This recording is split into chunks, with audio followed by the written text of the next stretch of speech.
Hello. I'm not doing too bad again today. Just trying to get this done. How you holding up?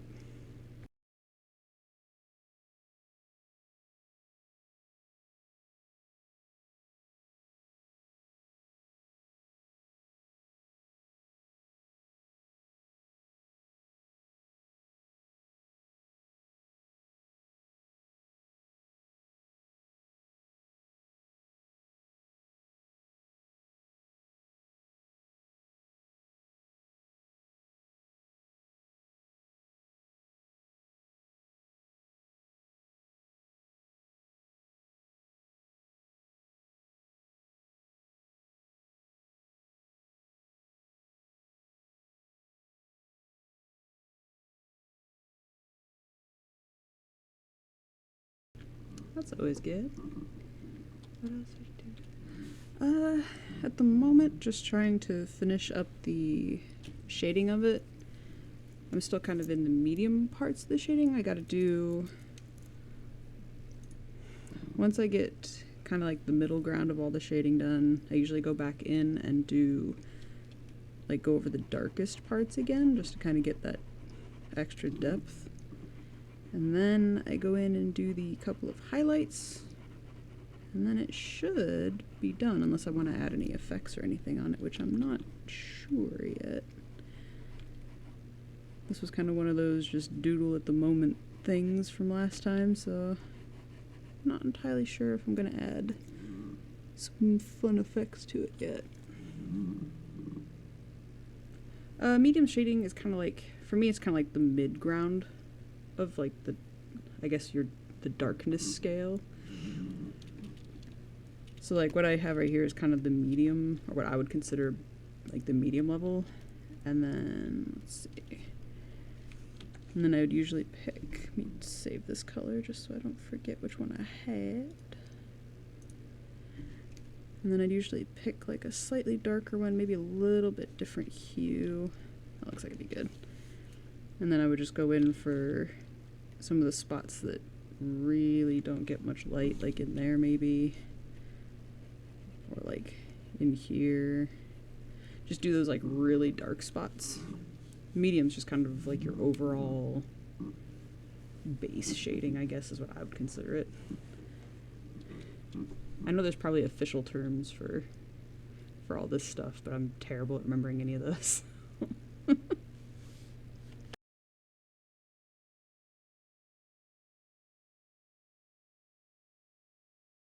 Sometimes we just gotta make up our own jargon.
Yeah, pretty much. As long as the point, well, if you're trying to explain it, as long as the point gets across. Other than that, the only person that's got to understand it is you.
Yeah, that would definitely help.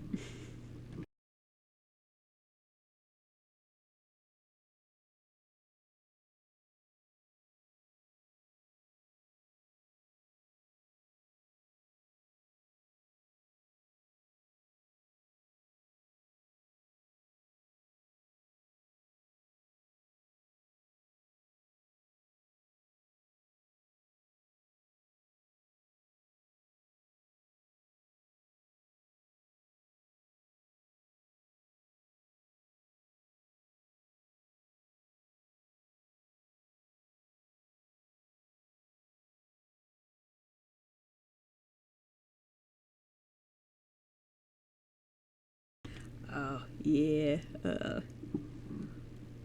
So found out when I first started using this model, I found out after watching one of my VODs back that because I use a webcam for tracking instead of an iPhone, so the iPhones tend to work a little bit better in low light areas because I think they use a different type of facial detection, whereas webcams tend to use obviously just like the camera itself and just the visual aspect. So if you have low light areas, sometimes it has problems with like finer movements. And I found out that when I look down at my tablet, for some reason for my left eye, I don't know if it closes slightly more than my other one, but it triggers it to close every time I looked down at my tablet. So it looked like I was trying to be a pirate or something every time I was drawing. So I figured the best way to solve the problem, since I can't, get an iPhone right now to, have big fancy tracking, was just to take the glasses that came with this model and make like a little like eye patch thing so that when I draw, I can just use my little eye patch and then I don't have the weird one-sided blinking issue. It's like a patch solution.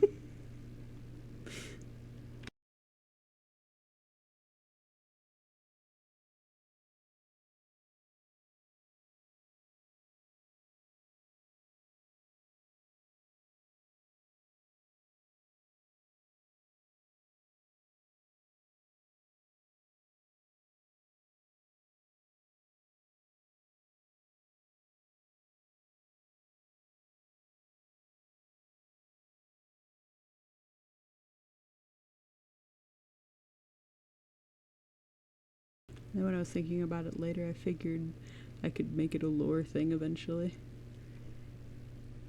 Have some sort of like reason for it.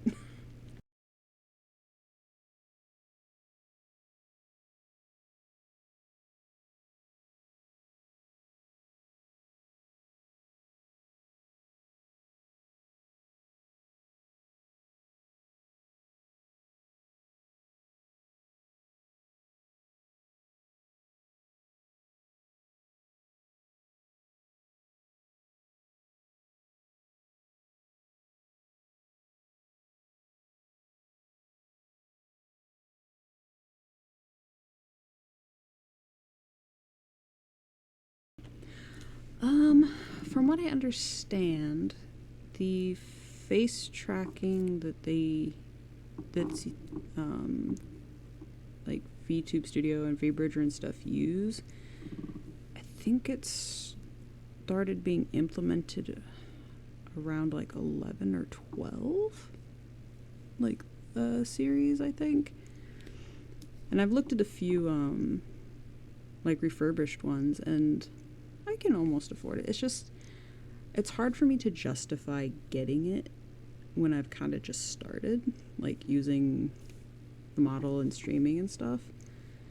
So I kind of want to just see how this goes for a bit and if I can keep it up. And if I can get like a refurbished one from like, Best Buy or Amazon or something. But I gotta show myself I can commit before I invest in it. But yeah, apparently a lot of the older ones do work, so that makes it a lot more affordable.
Yeah, exactly.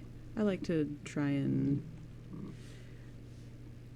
if I'm gonna do like especially bigger purchases, I like to, like you said, like make sure that it's something that I either really need, or if it's something I really want, make sure that it's, you know, like a viable thing. Like,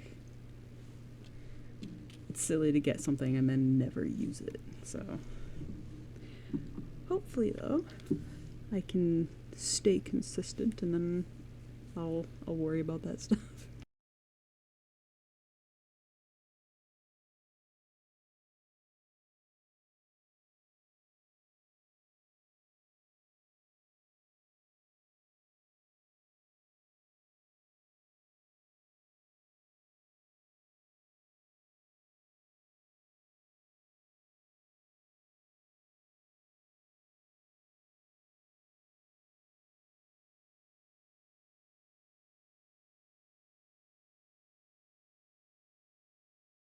I'll be honest, if I'm gonna get anything that's kind of expensive first, it's probably gonna be a new chair. This poor thing sounds like it's dying.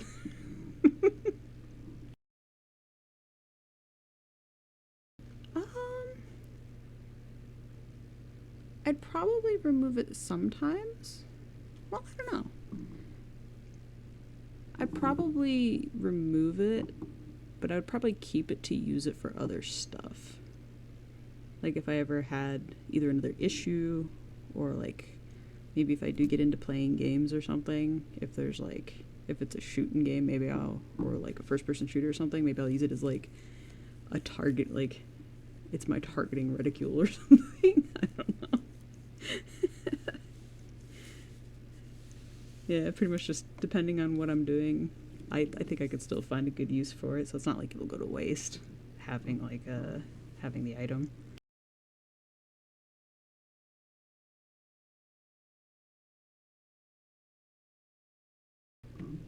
Sometimes the most fun little accessories you make or ideas you end up getting are to solve accidental problems. one of my uh, one of my friends, they had a character that they had in a game that they kind of recreated every time they have like a character creator in a game. And they just remade the same one over and over. But the character was first created because I think it was in like a first person survival game. They'd made a character and somehow it had glitched out really bad, and when they had logged in next, their character got turned from a guy into a girl, and they just kind of kept it and was like, just like, yep, that's just the way they are now. That's part of their story. The world fucked him over, and now they gotta deal with this. And it ended up working out really good. It was really funny.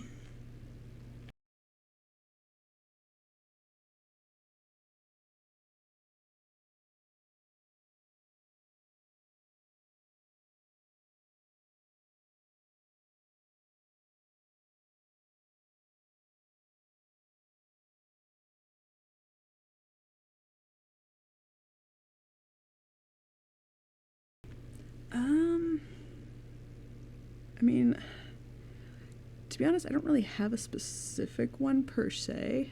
I have like a little throne thing below that I kind of put up there as just like office things I might need for future.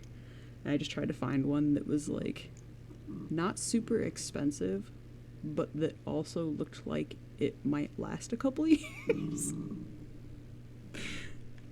I generally don't go for the most expensive thing. As long as it lasts me a couple years to make the price like even out, that's usually what I end up going for.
Honestly, that's a great way to go about it.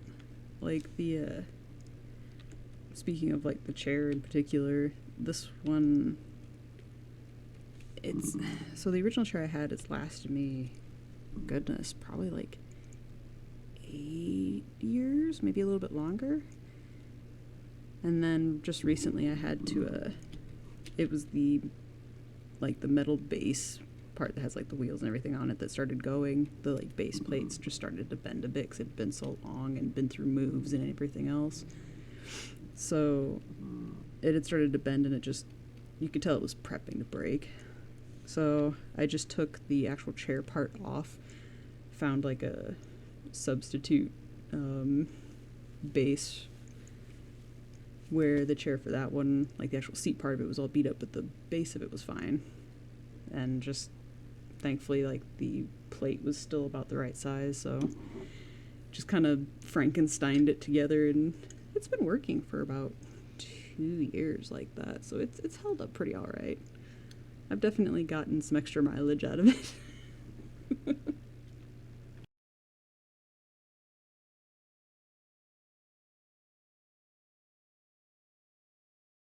But yeah, I use a lot of things secondhand too. Garage sales and stuff like that, or garage sales, secondhand stores, yeah, stuff like that, or like refurbished stuff. As long as it works, that's all that matters, really.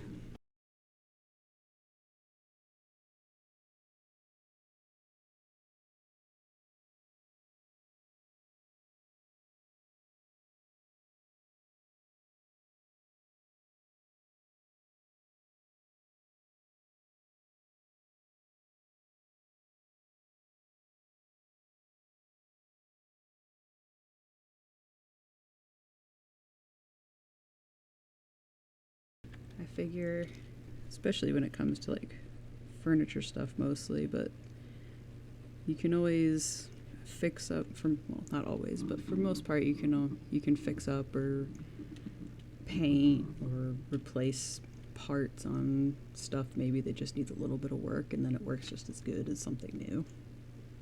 So it's kind of been my outlook on it.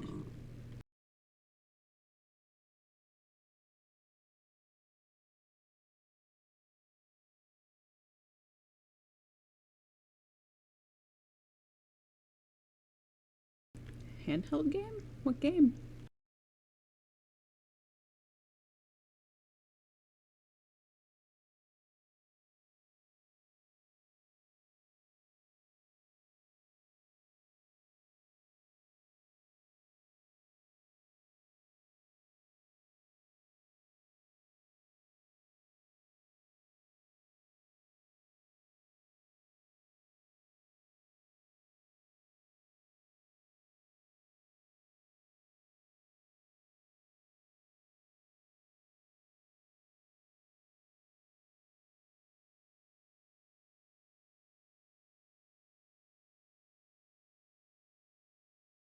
Oh, I see.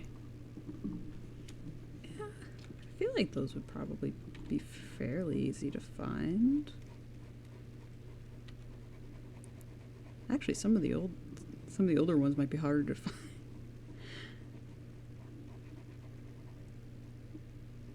God, I wish I knew where my old Game Boys were. Those some of mine were pretty ancient.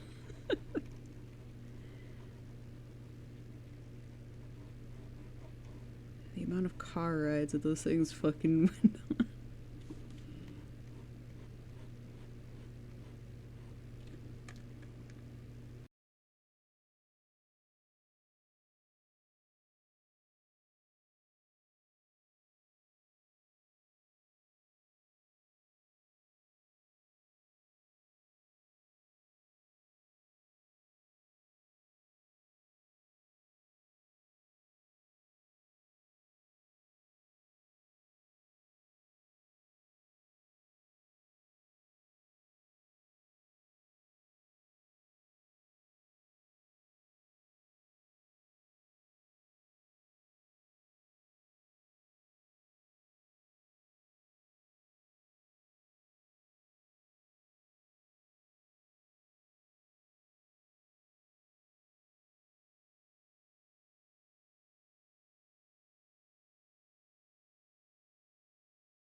feel like unless you're actually, unless you're looking for like older games specifically that might not be on it, Stream Deck seems like it'd probably be the one with the most value.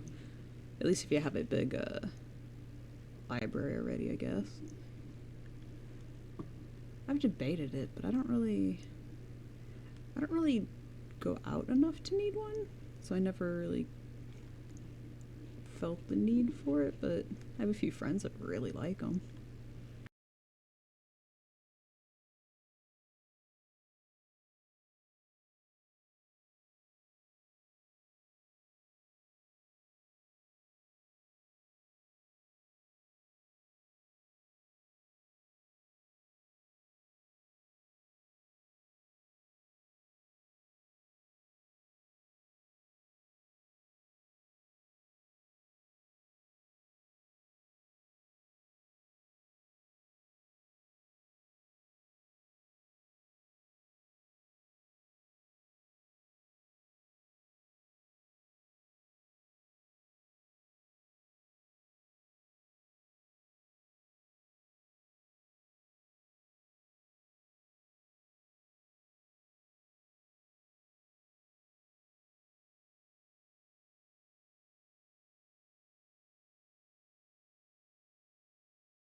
Yeah, that does seem kind of low. I kind of feel the same way. Like, if it sounds too good to be true, most of the time it's a scam. I guess there's some instances where it might work out, but on the other hand, it's like, do you really want to risk it and find out?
That's a very valid point. That's, that is true. That you're not wrong. I've seen some deals like that pop up where you're right. It's either somebody that just really wants to get rid of something because they just don't want to deal with it anymore, or like you said, it could be somebody disciplining their kids, being like, you know what, this shit can disappear.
That is true. But I use the excuse of magic.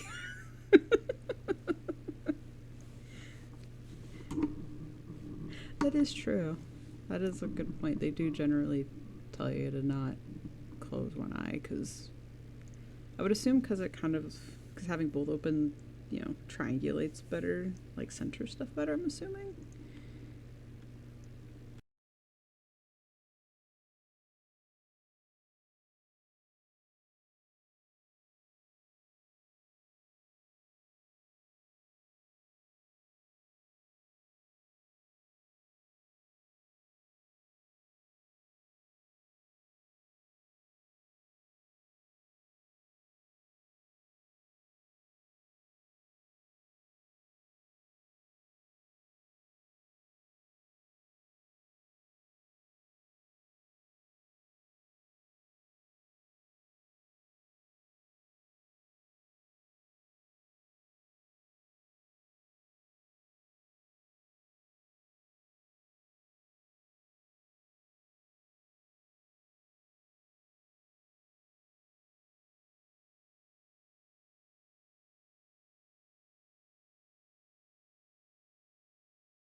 Oh, that's fair. That makes sense. Even though I can shoot firearms, that's not something I usually do on a regular basis. I usually got more into like archery and stuff like that. But even that, it's been a long time since I've gotten into it, because for a while I didn't live anywhere that really had a good space to do it in. And then the bow that I had, I ended up growing out of it, and it just was not viable anymore. It'd be nice to get back into one day, though, now that I'm in a better spot for it. Forgot how expensive they were, though. Everything is always so expensive.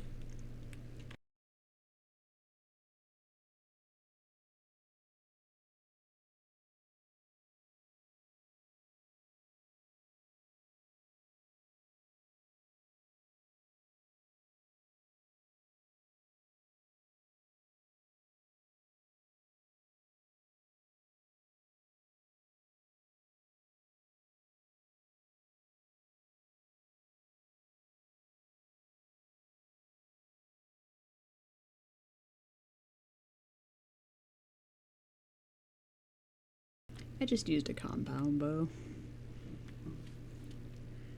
I thought about trying to get into using like recurve ones and such like that, but I just never really, I don't know, I just never really got into it. I never continued that far into it. I mainly used compound bows because I would go hunting with my family, and obviously when you're hunting, sometimes you gotta hold it for a long time, or a decently long time, so having that compound bow, like once you finally get it back, you don't have to have as much strength to keep it there, so you can make sure your aim is more on point. At least that's, for me, it was a lot easier in that way. But yeah, and then just as time went on, I got more into wanting to do it for just, I guess, like a target shooting.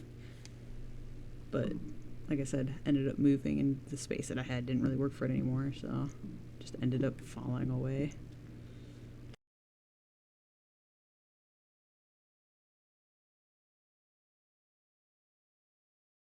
I don't even know if I would have the strength any, like,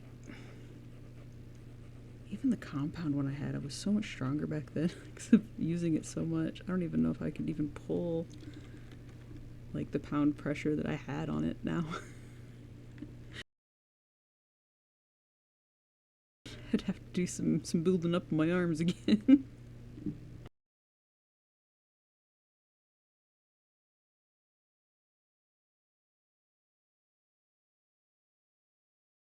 That's really cool though too. Like I said, like that, compound bows, like, it still takes a lot to pull it back, but you do have that, like, rest point, so you don't have to hold it. Fucking recurve bows, you gotta hold that shit. That takes a lot of stamina and strength.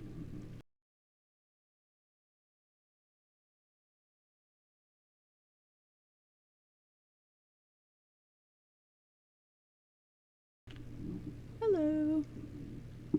Welcome.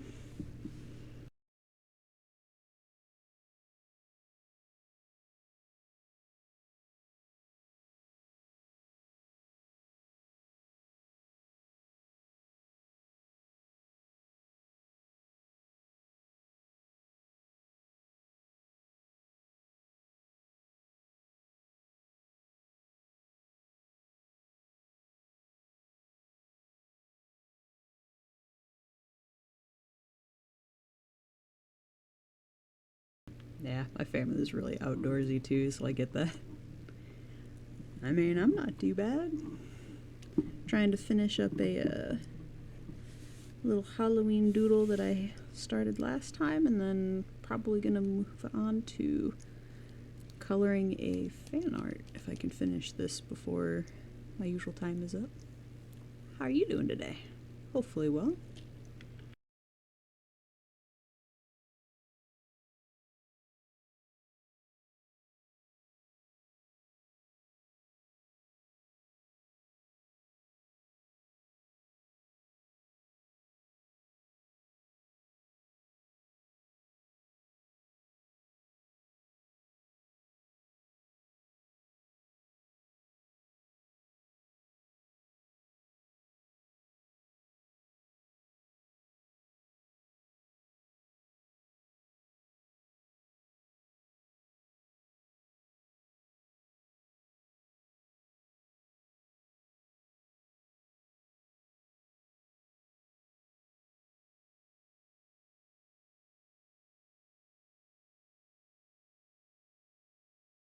Aw, well, I'll definitely cross my fingers for you that it gets better.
Yeah, I feel that, buddy.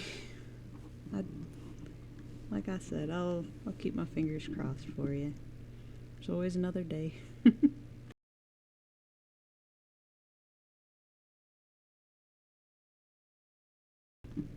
I don't know. It might be. I'm curious to hear this story now.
honest, I don't, at least I don't remember much of any crazy stories for myself, honestly.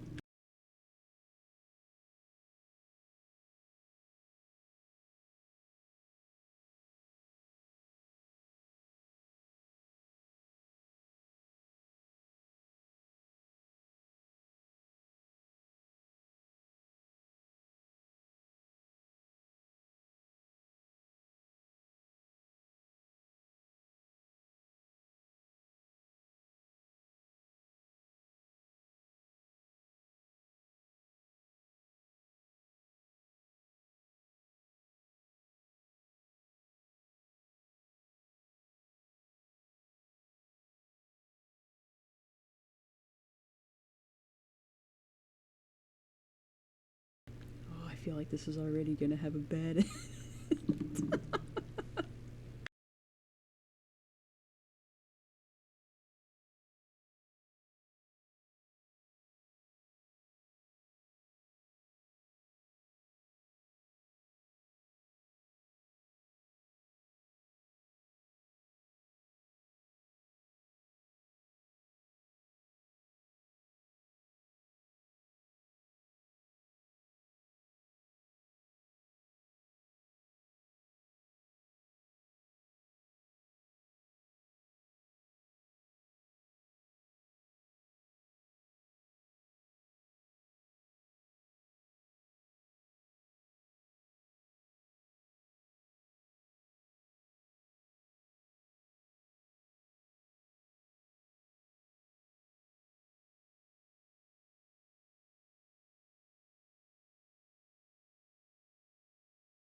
Oh no.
Ah, yes, the parental retribution.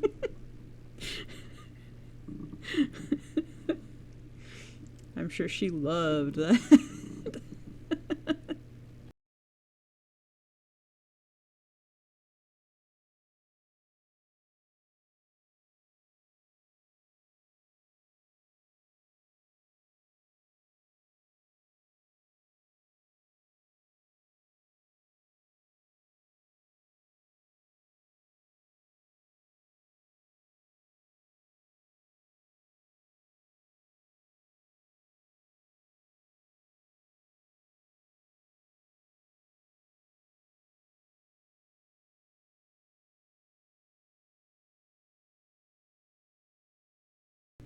Oh, you were able to keep it from her. She'd come after you later. I know if it was my mom, she'd probably be smacking me upside the back of the head.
really...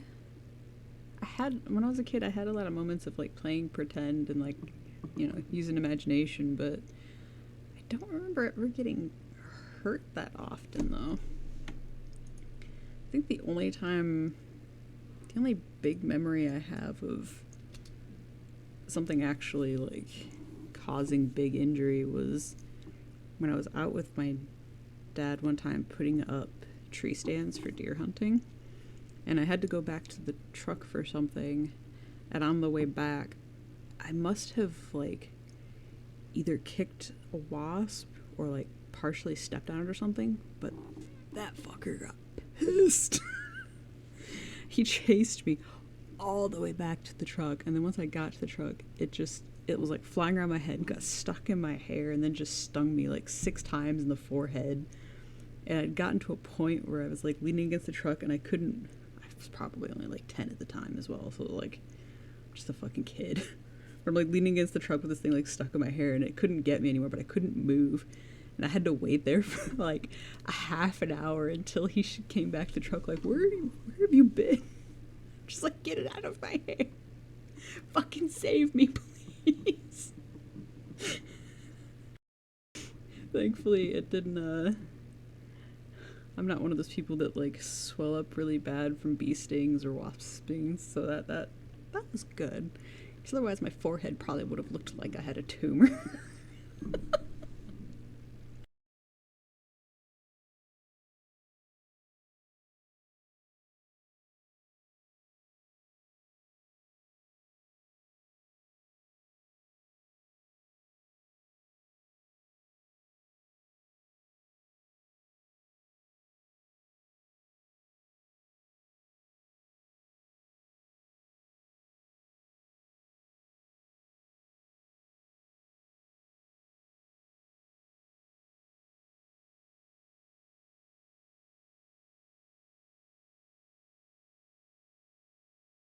I think one of my other really stupid injury stories was also another bee. And it was this last summer, when all I wanted to do was go and check on my plants. And on the way back, a bee decided to suicide itself between the inside of my sandal and my foot. I don't know how it got in there that fast, but that's where it decided it wanted to be. It did not end well for my foot or the bee.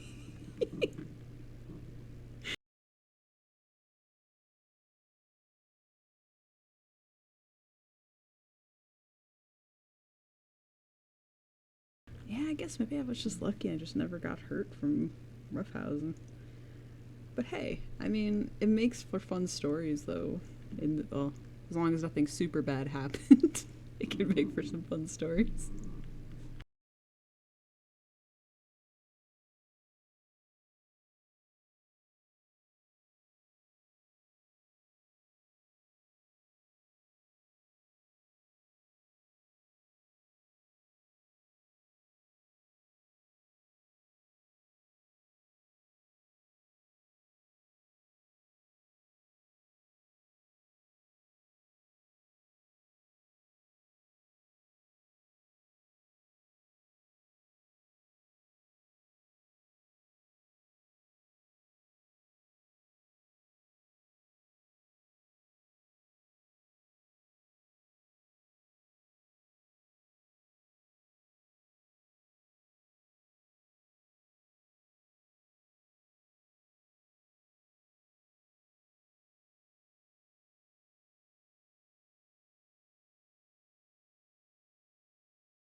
No, that's part of her, like, whole tattoo, like, tattoo, like, micro robot things. So basically anywhere that she has like the little robot-y deals or microbots is where it's like really dark.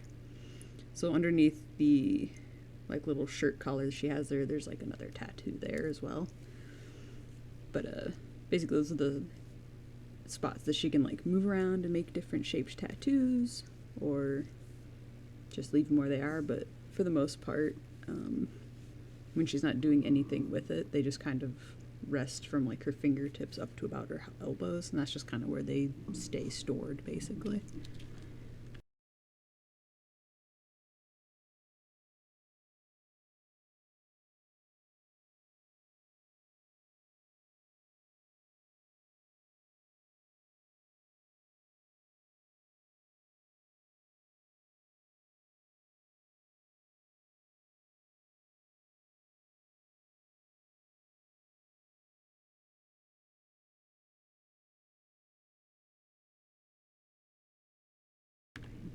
Yeah. I like the idea of having them stored like in the hands and the arms right there, just because one, it looks very aesthetically pleasing, and two, I always liked the aesthetics of like a witch or like an occult theme where they had like the long black, like almost like claw nails, and it was like they had the black fingertips or like again black like from the fingers up to the elbows and stuff, and it was like all kind of creepy and I always thought that was really neat. So I was like, this is a way I can kind of do that, but still keep it with my whole story idea.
God, that would suck.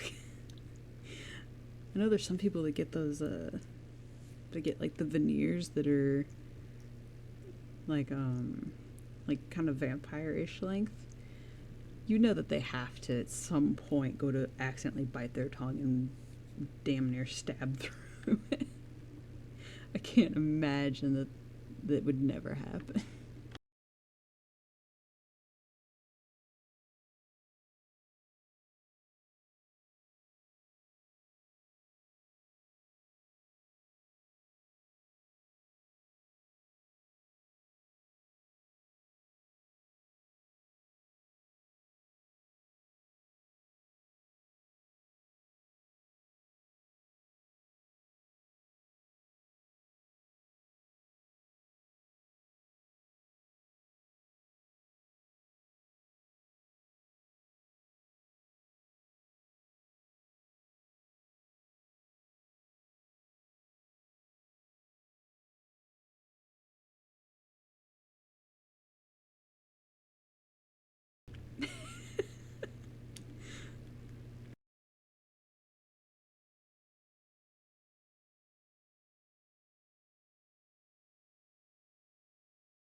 did I boast about?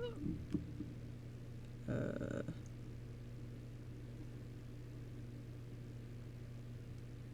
don't think I really did.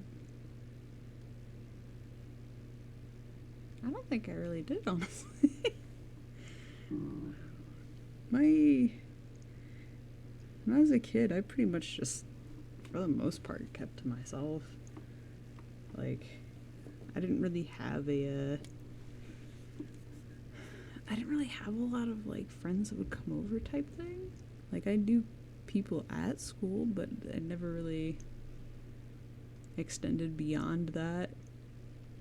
Like, I pretty much just kept to my own imagination, so, like, art and games were always pretty much the only thing I ever did for the most part. Or going out and wandering around on my own. I really didn't, like, talk to anybody too much. God, that makes me sound like such a boring child.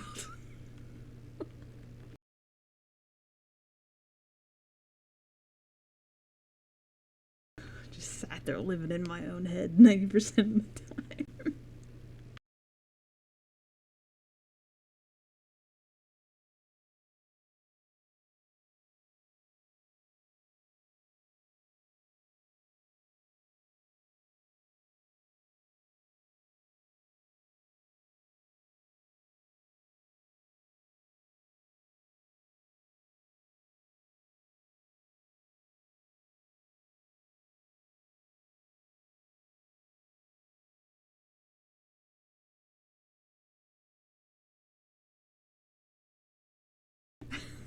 That's such a unique one, though. To be fair, it can be very hard to find a good walking stick.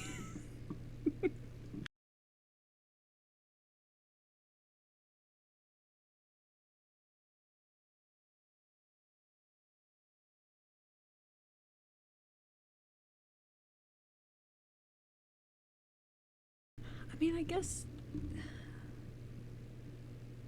if I wanted, or if I had talked to more people,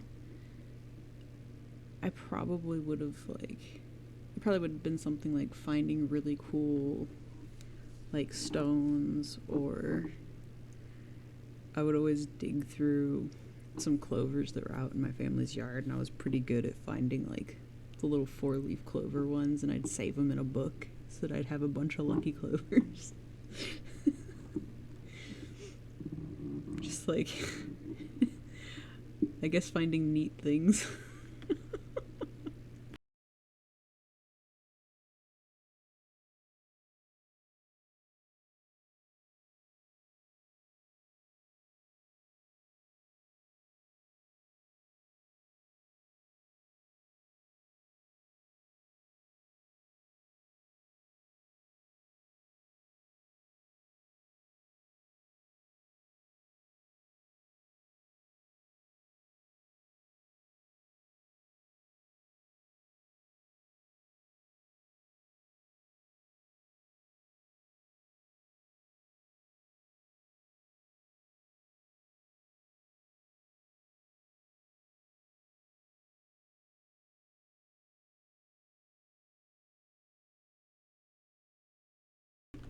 I had a good few of them. Probably only because half of our yard had gotten overrun by those little clover plants. But I don't know, that was always enjoyable. Like, especially in the spring when it wasn't too hot out yet. You could be in the sun and it wouldn't burn you to a crisp. Just sit out there and just sift through them all. While also watching out for the spiders.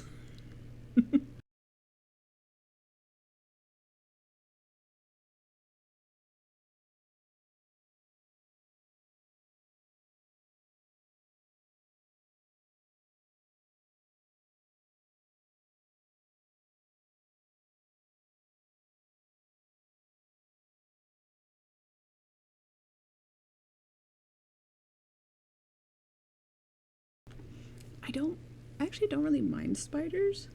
I'm just very wary of them because there are obviously some that are not good. Like, I know, like, I'm not too scared. The ones I'm scared of most are probably brown recluse because obviously they can, like, melt your skin. Black widows don't scare me too much because I know that their bite really isn't deadly for adults. They're more just really painful, which obviously you don't want, but it's what it is. Wolf spiders are also kind of in that route, where, like, they won't kill you, but man, those fuckers got some fangs on them. So, like, in the house that we had where it had a lot of the clovers, there was quite a lot of those wolf spiders because they tend to chase prey and just, like, hide in little crevices and stuff during the day or when they're not hunting. So, like, when those things do bite you, they're not gonna kill you. They're not gonna, like, you know, like some, like the other one, like, melt your skin or anything. But because their fangs are so big, like, that, it hurts really bad. And, like, it, for me, it made me itch so bad. It was like mosquito bites. They're fucking terrible. So I just was very careful about, like, if I moved anything or any rocks, because the last thing I wanted was to get bit. In general, though, I don't mind spiders. I know that they're there for a reason, and if I have the option to, like, move them out of the way safely, I would much rather do that than, like, kill them or anything, because if they're around, they're probably hunting some type of bug that you don't want there. So I'm okay with them, honestly. Just not the ones that can hurt me or kill me.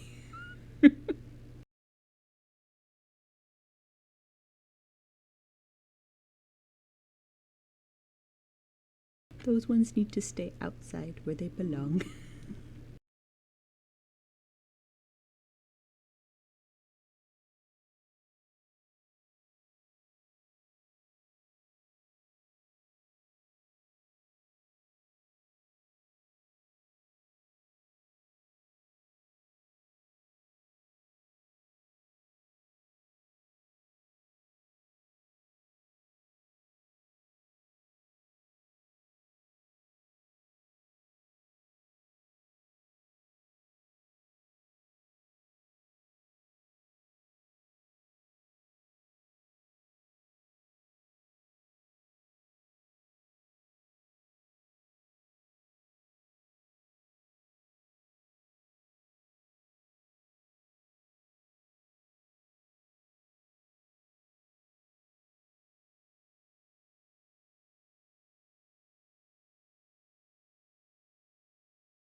Well, I mean, from the sounds of it, you didn't really give it much of a chance to fight back, so...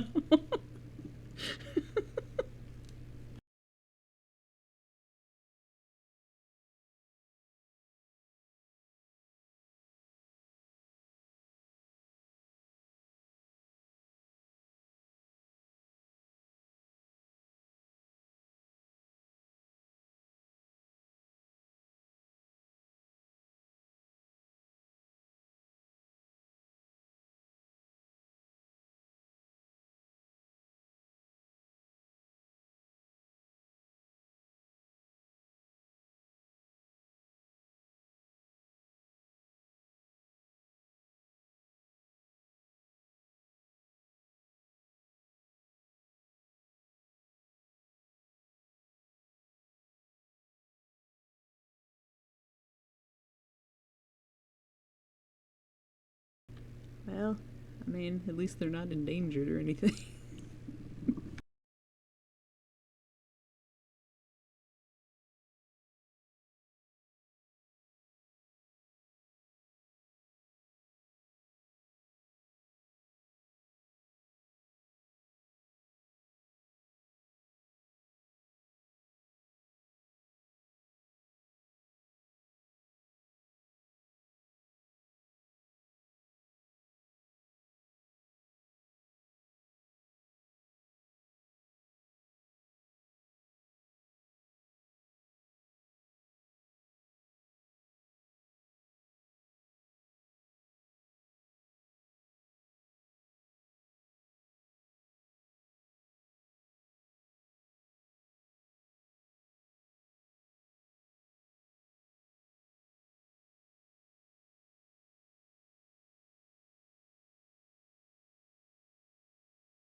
Yeah, there are a lot of pieces that go into it.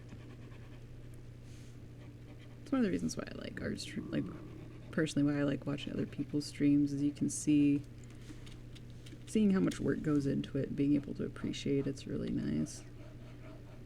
Plus, as like an artist yourself, you can,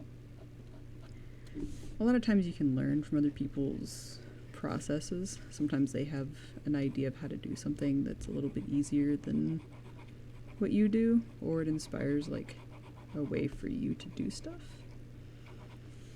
So I've always enjoyed watching art streams, which is one of the reasons why I wanted to do one.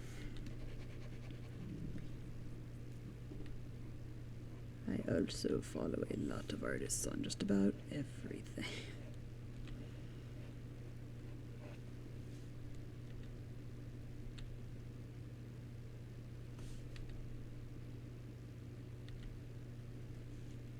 Let's see.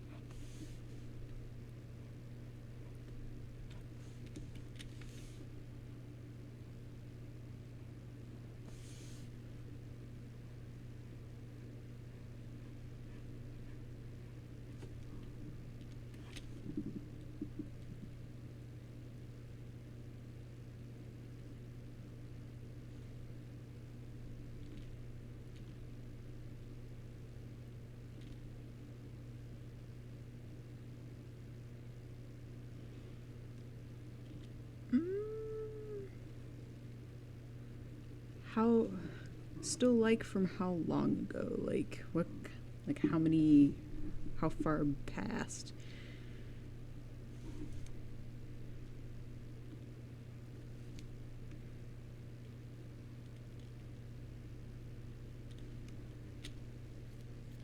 Because I have some images that I'm, like, obviously that I've done recently that I'm pretty happy with, but if you're talking about past ones, I've got quite a long backlog.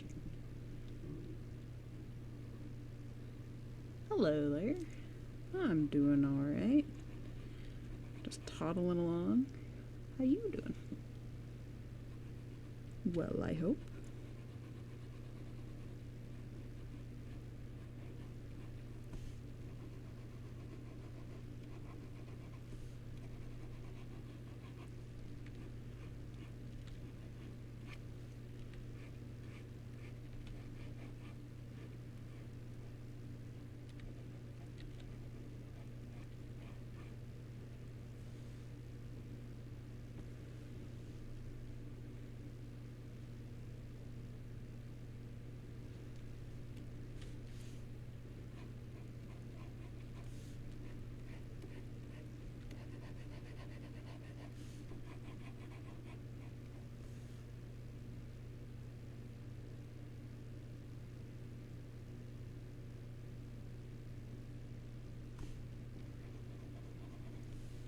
God damn, really?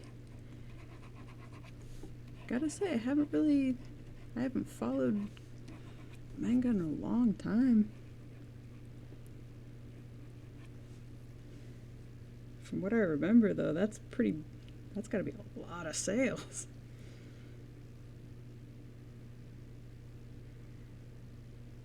Let's see, 5 years ago. How far do I have back that I have available at the moment? Let's see. Where's my old as fuck art folder? How far back can we go? That certainly sounds like it's a huge feat. The last time I ever looked at that, they already were selling, like, had amazing sales, so that's gotta be fucking crazy.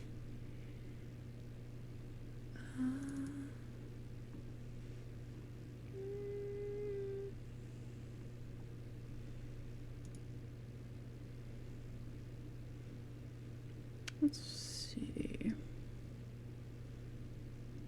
I know I gotta have one in here somewhere. Oh, not bad.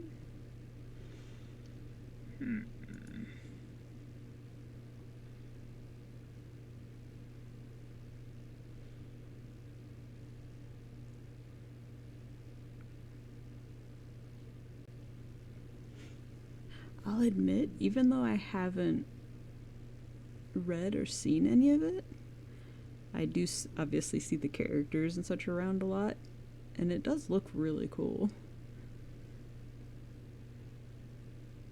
Let's see.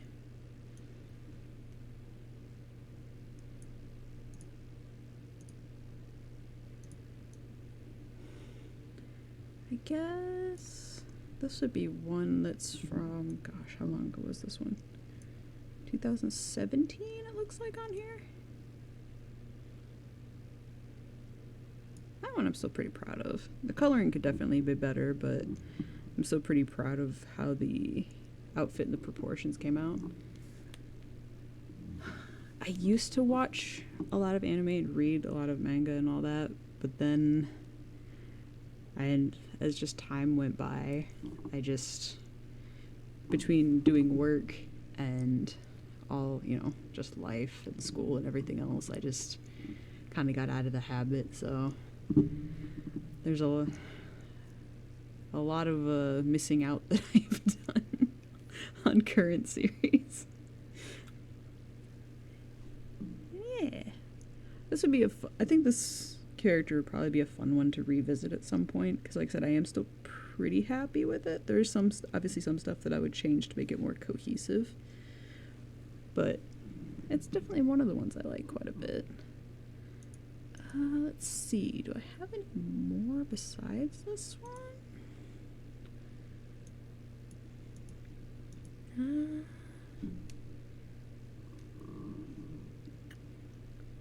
Goodness gracious. Thought I had saved more things. There's this one that was an old D&D character. Do I have a signature on this one somewhere?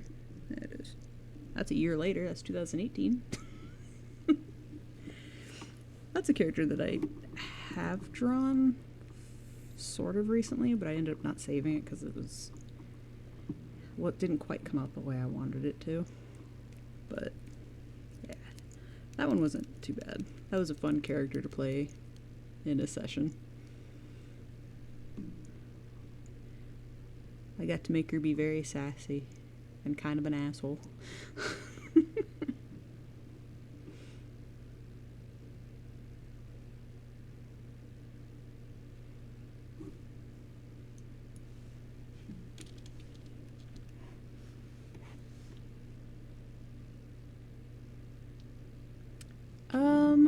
She was a druid that started out as kind of more like...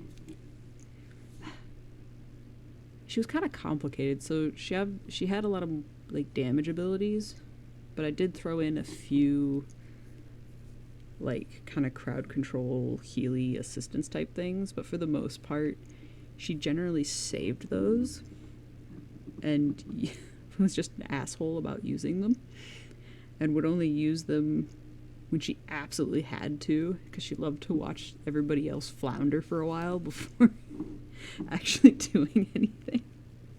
She also was really bad about, while everybody else was fighting, actually I have two characters like this, which is because it was really funny to play it this way, but while everybody else was fighting, she would always try to go behind everybody and get to like whatever reward was there and sneakily get it while everybody else was doing all the work. It didn't often work out. A lot of times she got caught and yelled at, which I thought was hilarious.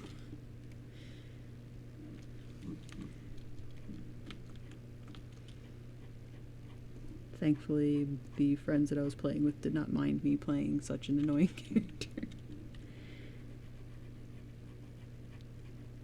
She eventually warmed up to the group, though, so I got to kind of play out some of her other attributes more, but...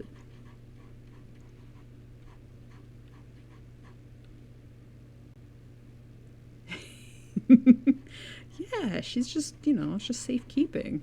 Just gotta make sure that all the, you know, goodies don't somehow get away.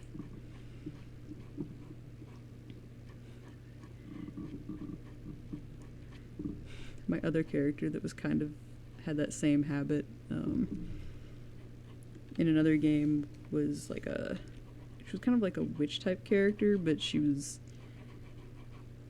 like a traveling, almost like homeless witch, to which I just called her a trash witch. And she would do the same thing where she would like try and sneakily get all the stuff from behind the scenes. She also loved to fuck with everybody in the group. And so she had an ability where she could speak to animals. And one of our group mates had stolen an ox and was using it for a mount. And I can't remember how it came about, but like the ox had ended up not trusting the rider for one reason or other. I think it like made it angry somehow. And my character had convinced the ox that its rider was going to kill it when it was done with it. And so it got really angry and started chasing said other character. And in the process, kicked this character's ass so bad that he almost died. And my character was just on the side laughing her fucking ass off. Having the greatest of times.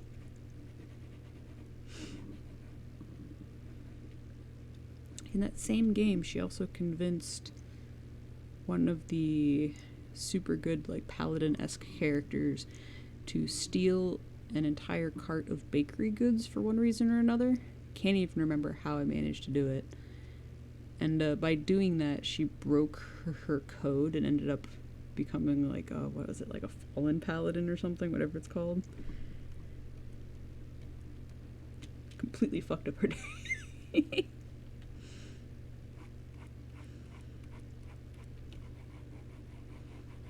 My character was a menace.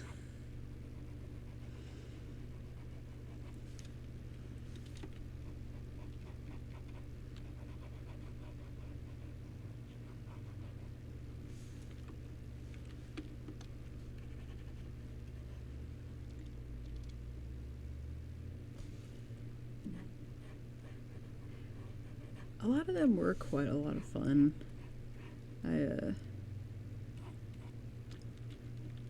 Our group, and like me particularly, but like our group as well, kind of stopped playing after a while though.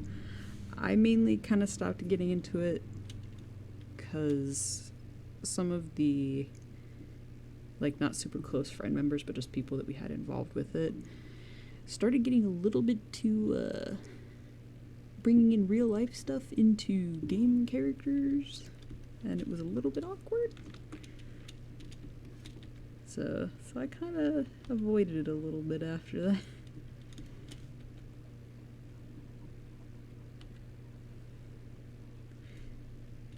Kind of reminded me when, so a long time ago when I was like in I want to say it was just high school, might have been middle school too, but online there was group drawing boards like Paint Chat and stuff, and a lot of artists would do role plays where they drew out their characters and like all their movements and stuff. So it would take a little while to do like a session or a scene, but it definitely got you a lot of practice in drawing a lot of different poses over and over. But it reminded me a lot of that because a lot of those people in their fun little role plays, they would pull in real life a little too much sometimes, and that would also get a little awkward. It's hard sometimes not to let real life kind of seep in there. You gotta be careful.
Yeah, especially if you're somebody that like has a tendency to put a bit of yourself into your characters. It's obviously some people have a hard time once they do that. They have a hard time kind of separating themselves from said character. So some people will get a little bit too sensitive or start thinking of it almost as like an extension of themselves, which can obviously in certain circumstances cause some problems, or people can get kind of angry at each other, and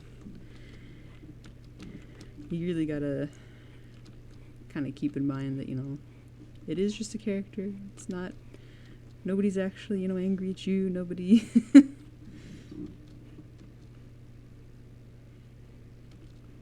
We had a few instances like that, unfortunately.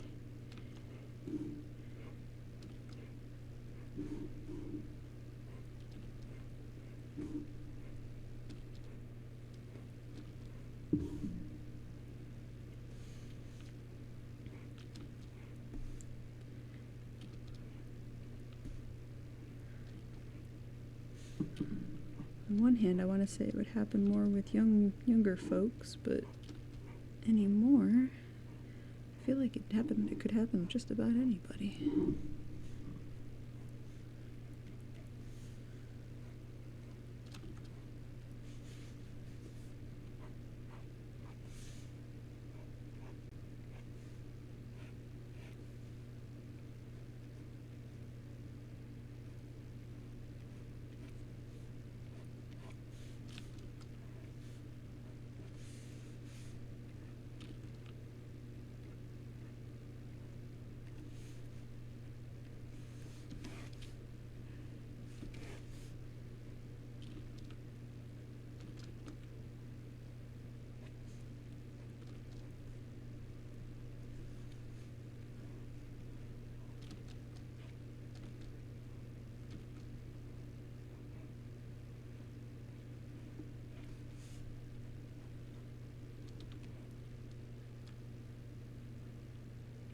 Yeah, that's true. I'm sure for some people it definitely was.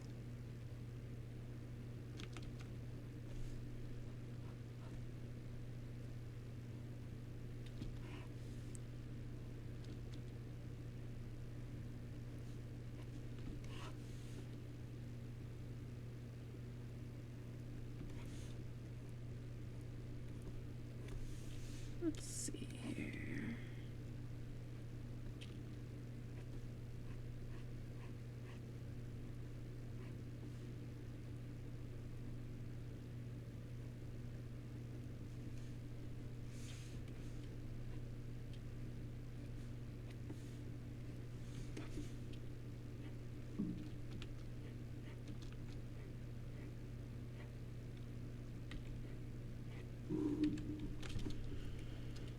Alright, so now we do another layer.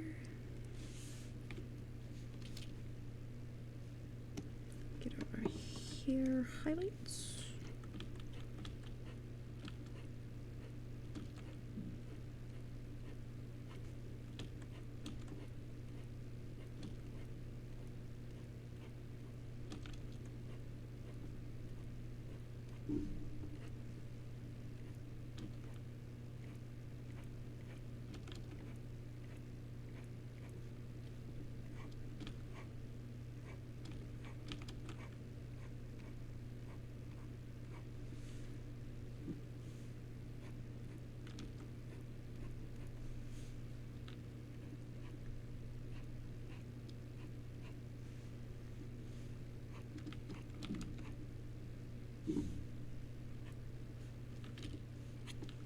Is this right? Yeah, that's right. Eraser.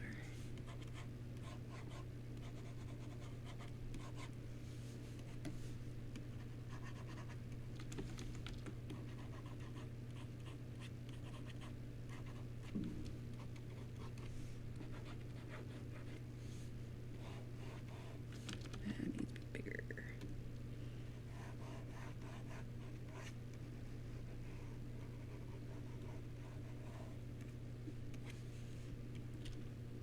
That's not too bad.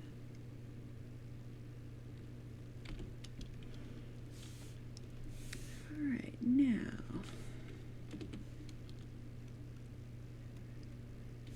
finishing touch type things. We get our rake brushes out.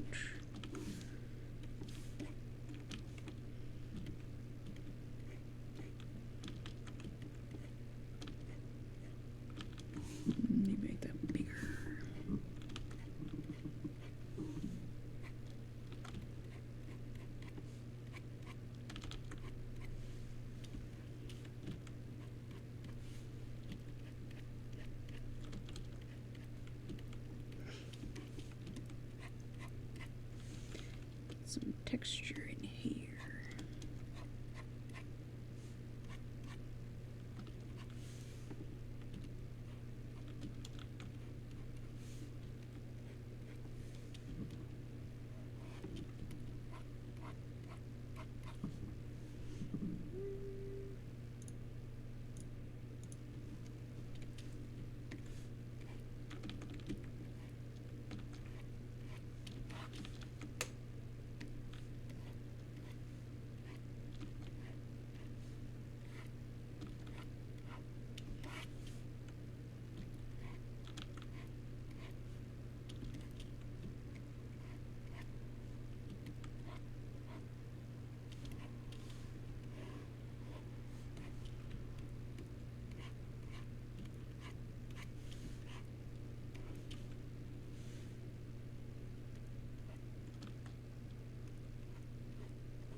Oh, why worry?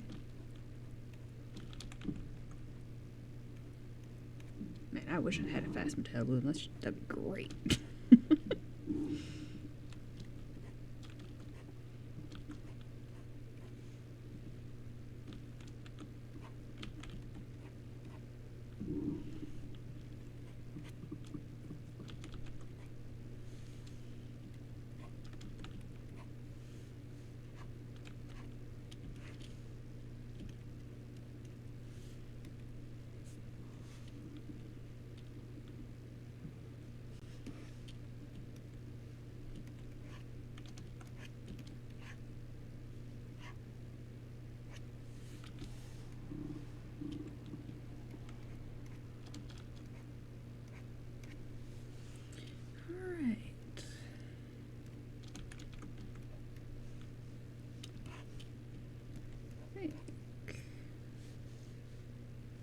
Probably pretty good with that.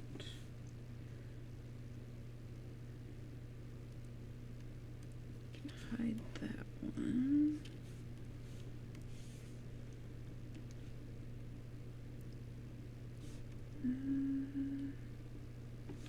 See that easier.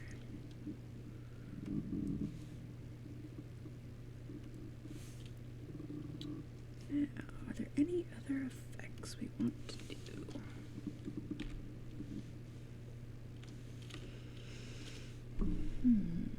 I have a dot brush.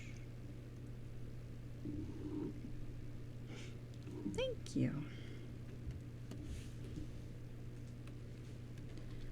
See if we can think of any more cool effects to throw on this. This one with a hard light maybe, and then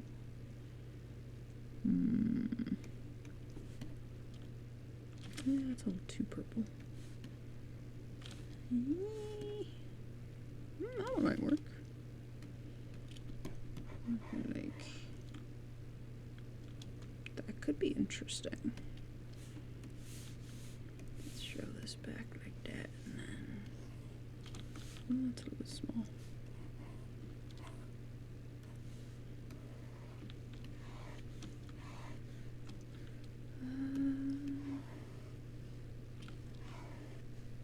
Try doing like an overshade like this, maybe?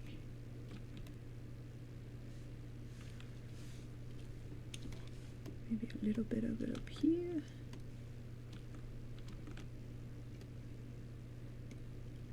And then come back with our eraser.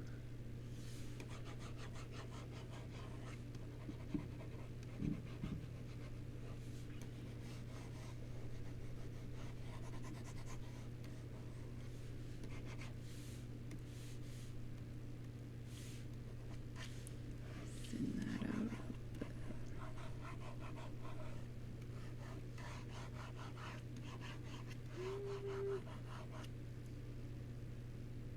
I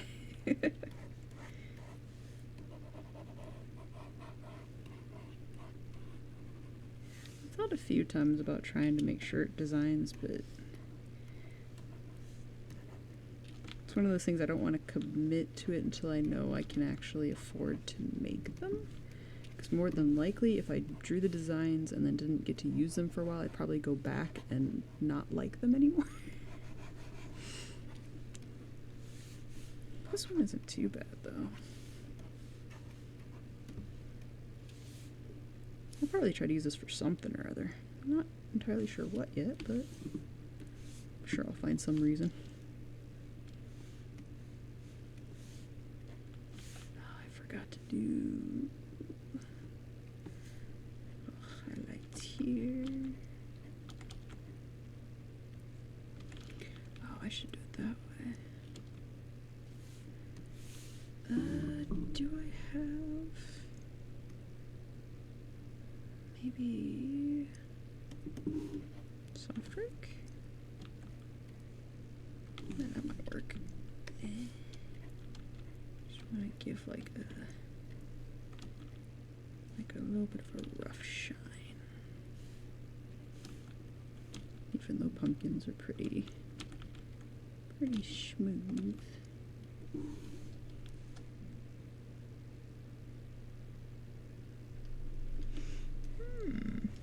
That is a thought.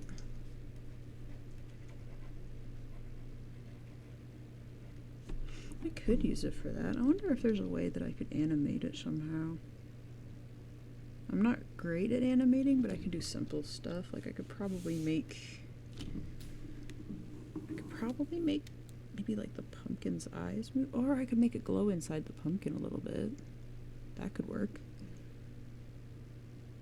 Or I could make her blink.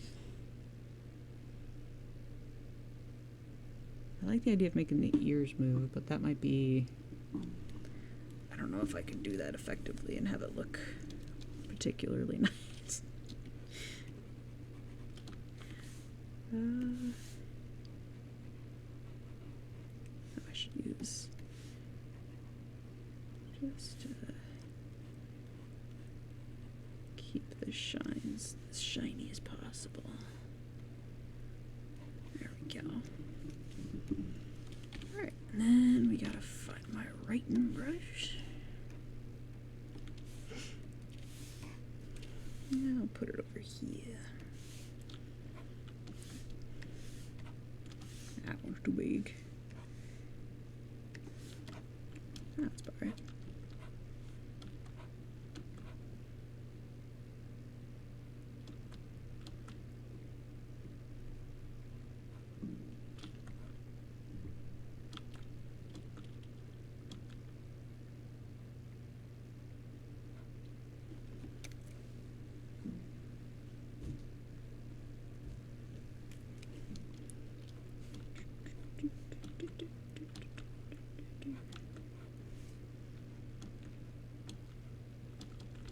That's not straight at all.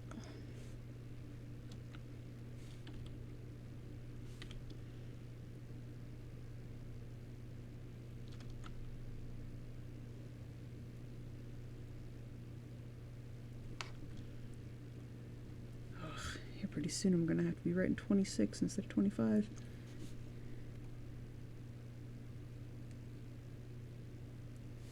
Always catches you up eventually. Alright. I wonder if that would look good with a highlight around it.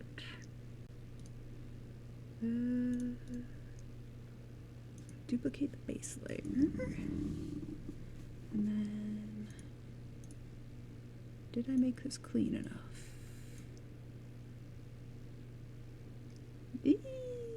Not really.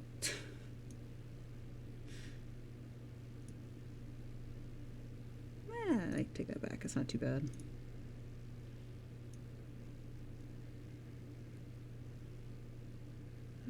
Question is what color to make it.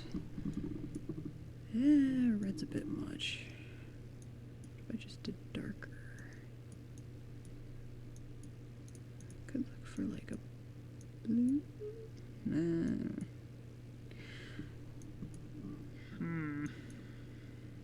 almost think the white was probably the best idea. What if we just made it just...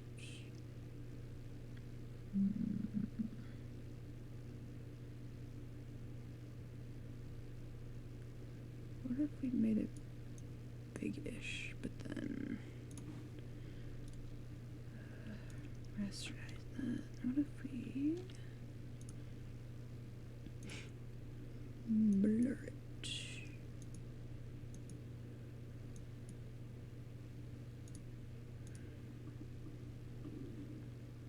Use it like a shadow.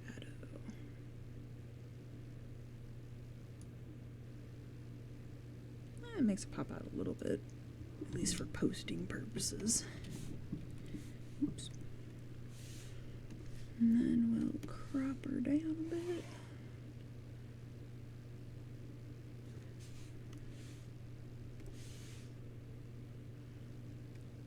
There we go. Don't know what background I want to put on it yet, so we'll just take the background off for now. We can always add that later.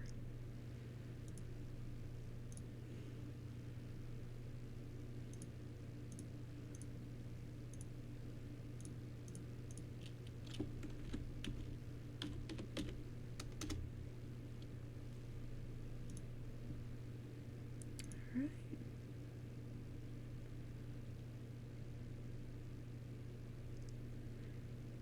Well, that's going to take a minute to save. Oh dear. Oop.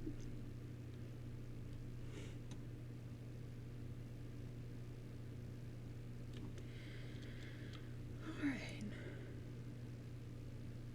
True size, so big. Resolution.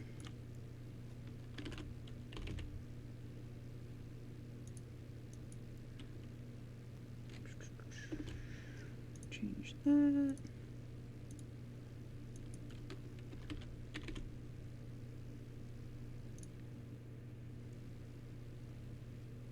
It is. She has very slight freckles.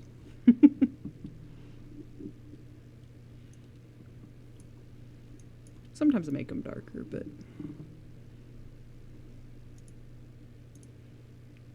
it's one of those things that I just like to,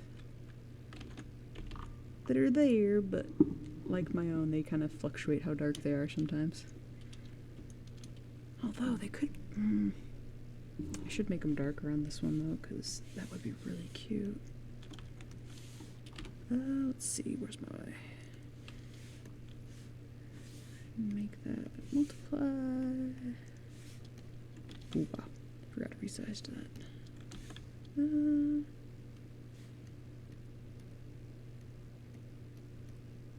There we go.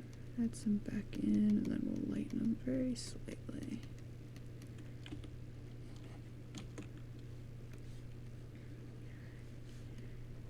Get them out of the hair.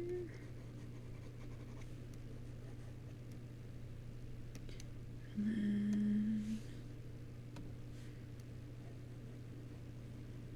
just very slightly lighten that up. There you go. That's a little bit better. You can see him a little better now.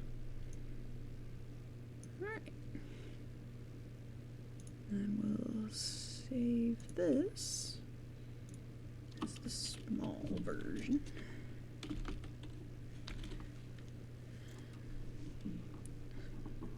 That way we can use it for something.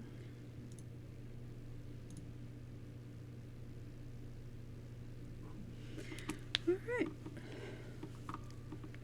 Well, that's one thing down.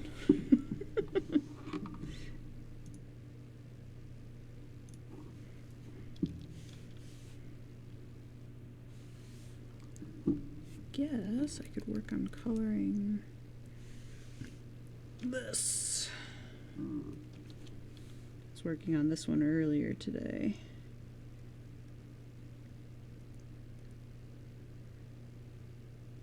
And I had an idea to do like a 2-version kind of illustration that would eventually kind of flicker between them. That, and I don't get to work with pastel colors very often, so these two were too good of an excuse. So now, I think on this I was trying to figure out what all I wanted to do with the background. I think pastels, like really like pinks and like light blues and stuff like that. I don't get to work with them that often. A lot of the characters I have for myself are kind of on the darker side of the spectrum, or they're very like vibrant. I don't have many that are very like bright pinks or bright blues or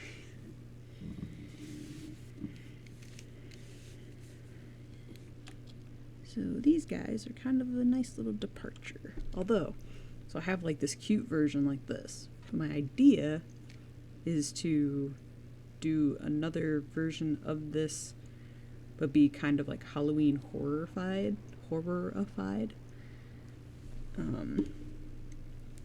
Since Nanners is supposed to be like pretty sure her lore story is like she has like an eldritch being or something that is like a part of her, and then Iron Mouse obviously is like the whole Queen of Hell type thing. So I thought it'd be cool to have a nice cute version and then have it like flicker every so often into a like horror version. But I need to figure out, I don't want to shade it yet because that will probably be the very last stage.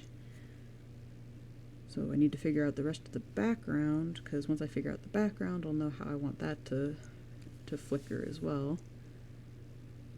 And then once I figure that out, I can draw the secondary version of the characters, which will have pretty much the same poses. I think it's just going to be mainly hand. Yeah. I think it's mainly going to be like the two hands on the far sides, and then their expressions that'll probably mostly change. Might add some like, since for eldritch stuff you think of like tentacles and stuff like that, I might add that for her side. And then for Mouse's side I might add like some wings and stuff like that. I just gotta figure out what I'm doing with this background, because so far I like it, but it needs something. Need to give it a little something. Oh, I could add that dot brush again, actually. That might be a nice texture for this. Where'd I have that again? Tones? No, not tones. Dot brushes. I do have a couple of versions in here, too. I wonder if this one would be better. Let's try doing hard light again. Yeah, that's kind of bright. I need to make that bigger. This one, let's see, I think I started it early yesterday. I want to say it was early yesterday or maybe a little bit before that. But I basically worked on it consistently like all day because the poses were giving me some trouble here and there. So it took a while to figure it out. The lines didn't take too long. That was actually probably the easiest part because I had been fussing with the poses so long that at this point they'd been burned into my brain. But actually, actually, I forgot. I have an information tab.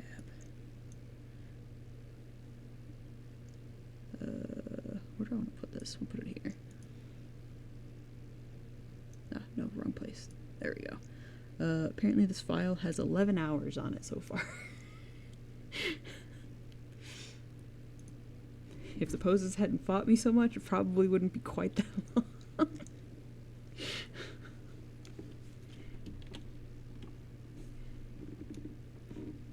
If I was only going to like stay at the flat colors and not do any shading or anything, I probably would be pretty happy with it at this point. There are some images that I think are better without shading. Sometimes they're just nicer like this. but I mean, I might save a version like this, but I do have an idea for a bigger thing, so hopefully I can get it to turn out right. Hopefully. Alright, let's see. Oof. Clip Studio is struggling with that. It does not like how big that brush is. We are not going to be able to drag those brushes. It's my only gripe with Clip Studio is sometimes it has a really rough time with larger image files. Alright, and now hopefully this won't struggle so hard. Okay, it's not struggling with erasing, that's good.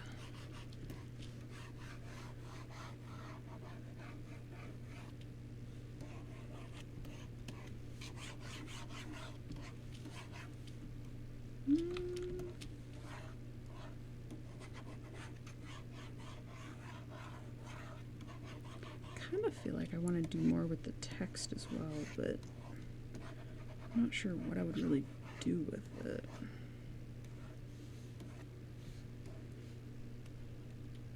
Because I don't want it to be too busy. You try and get that balance of interesting, but not too crazy that it makes your eyes want to turn upon themselves and die. Let's see. What other options do we have in terms of patterns? I could try and do something on this one. Oh, what if I... that could be interesting. Duplicate that. Oh wait, there we go. What if I like made this smaller?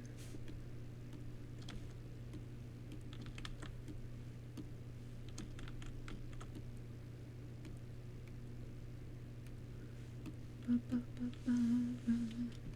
yeah, that looks kind of good.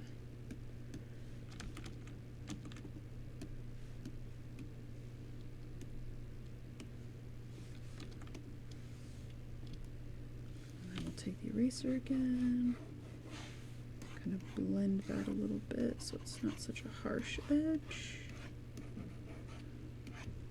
Yeah, that kind of adds a little bit of texture to it. I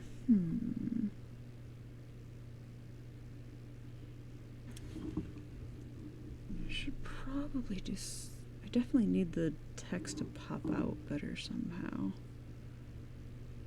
Question is, do we add a border around it? Like another border? I might have to look up inspiration for that at some point. I think we are safe enough to just turn those into images instead of text files. What if I make it no, I don't need a duplicate. I need, oop. I mean,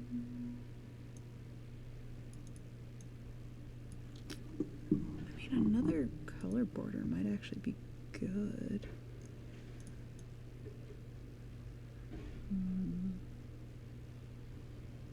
But what color?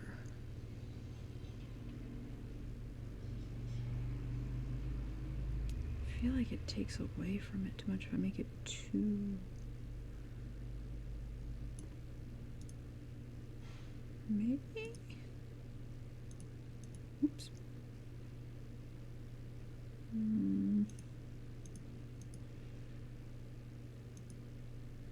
I don't think that actually looks better.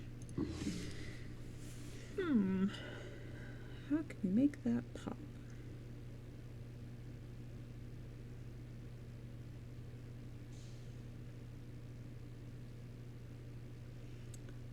let's see. Oh, when I start my drawings?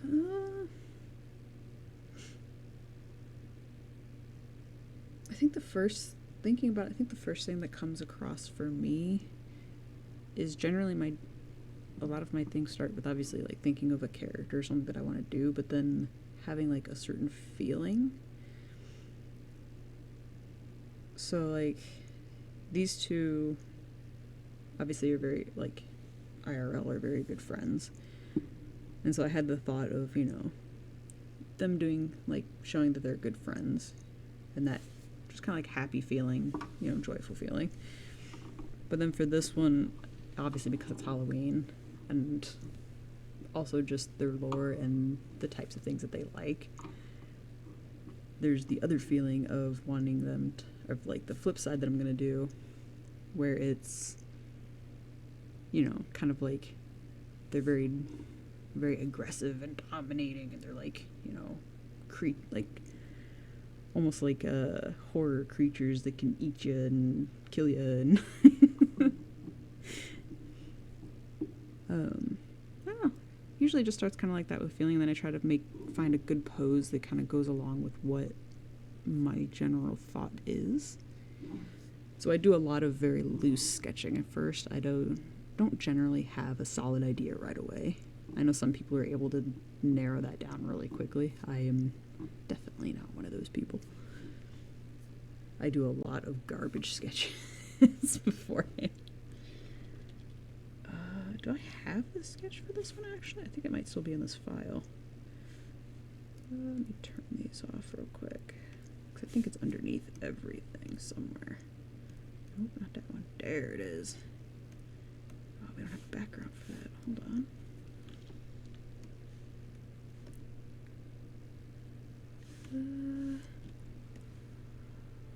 There we go. Oops. So like, this is literally how this one started. It was just a super general, basic, just idea. And that took a while to get to. I tried a few before that, and that's just kind of the one that I ended up landing on.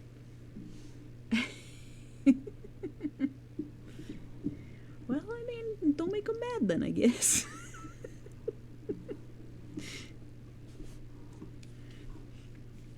That, and I guess part of, like, for this one, another thing that kind of inspired it too is I wanted, both of them have kind of been inspirations for me.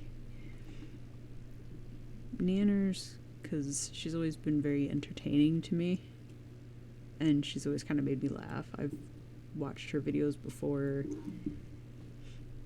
like, I think before she even did streaming. I'm pretty sure I've watched a few of her videos that were on YouTube way back, and it always just made me happy to see how far she got, or is getting. Thank you. And then for Mouse, it's kind of the same way. Like, she started just trying to make friends and being in such bad health and everything, and then now she's doing so much better, and it just makes me happy. So in my head, I kind of wanted to do something to kind of give back in a way. And Mouse also inspires me because she does have an illness that kind of keeps her at home and like can't really do much. And even though I'm not as bad as her, I have a lot of, well, not a lot of, but I have some spinal issues which keep me from doing as much as I would like to. Sometimes I have to make sure to take breaks, because if I don't, I can really mess myself up. But the fact that she's worked so hard to get where she is, it's like if she can do it, I can work through my stuff too. If she has the strength, I can fucking have that strength too.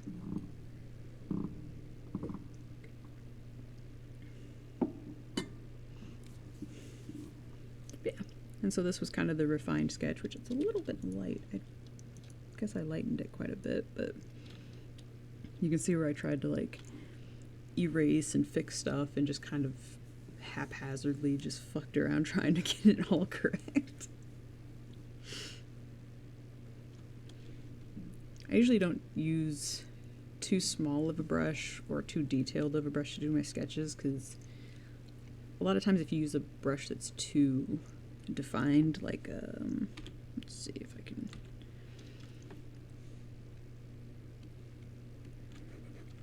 Like, one of my sketchy pens is kind of like this, where it has harder edges, but it doesn't have a lot of pressure, like, difference between small and big lines. It's kind of just the same size.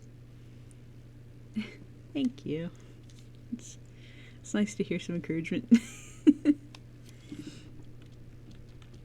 yeah, so this is a nice brush because the fact that it does stay one size, it makes you so you don't focus too much on small details. You just kind of just have to go and just get the basic forms down. So that's always a nice one to use. Let's see, where is my other one? I had a... Is it this one? I think it's this one. Yeah. This one can be detailed if I make it small enough, but if I keep it big, it has the same type of effect where it's kind of blurry. It doesn't really have...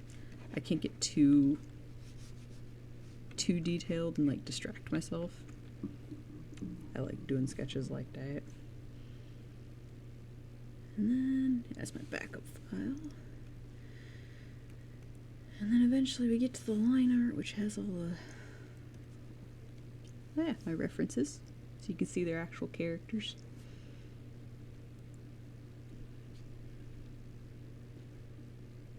I don't think I did too bad. It's close. I did change their outfits a little bit. Some parts are just because I didn't want to deal with having to draw parts of it.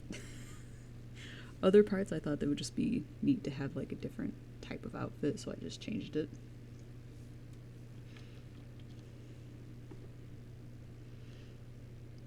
I think it turned out pretty alright though.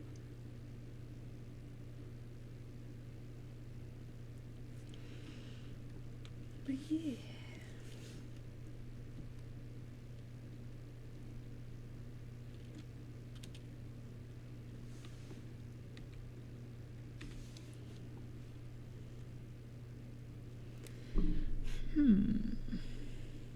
Well, that's not bad for at least a little bit, like I said before, a little bit more texture.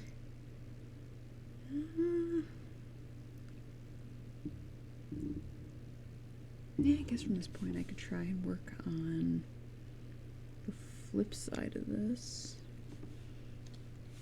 I need to... So that was that file. Did I not have a... Oh, I just put it in the wrong folder. There we go. Yeah, I think the text will stay there. And then this one will be... lighten that so we can see what we're doing.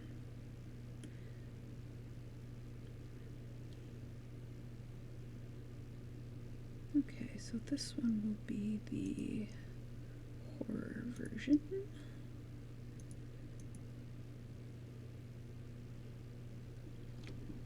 Oh, how do I want to go about this is the question.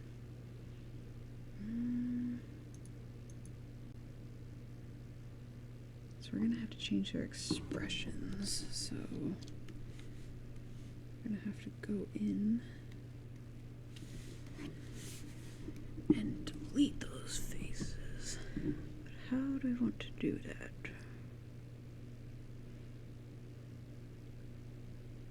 I wonder if this would be easier to do inside. I'm going to save a secondary version of this. Oops.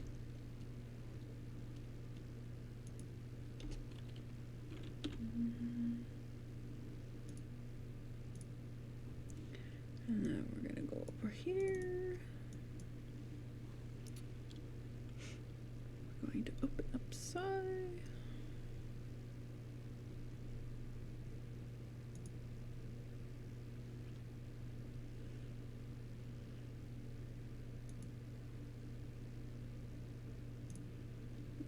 close that from there.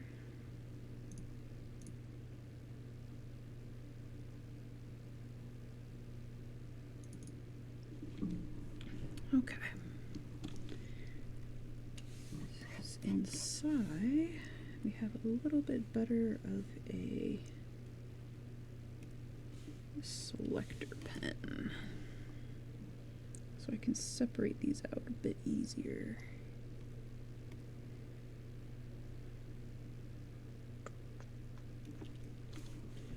So I could come in here like this.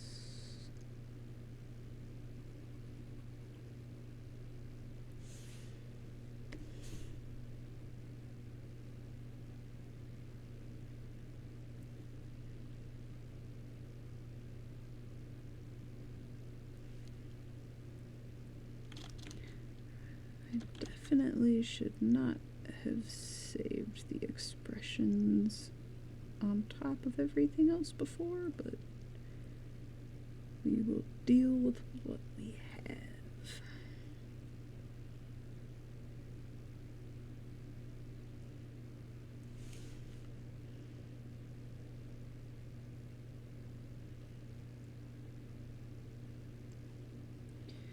We will fix our mistakes.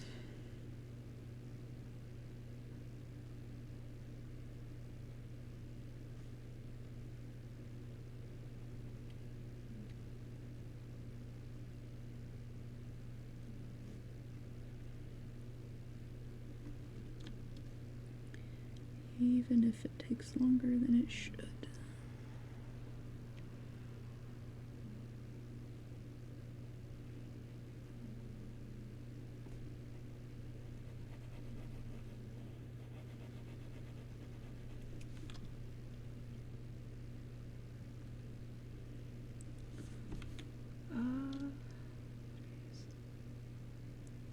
I'll be honest, I would be very happy, but I definitely would probably not quite know how to react. I've always been the one really to give the fan art. There's only been a few times where I've actually gotten some, and I tend to get very speechless because I definitely do not expect it.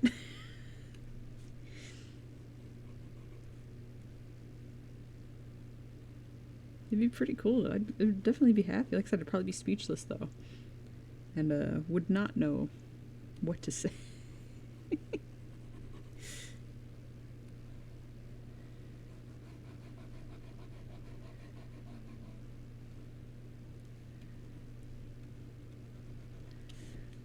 Okay, now we just gotta do this side.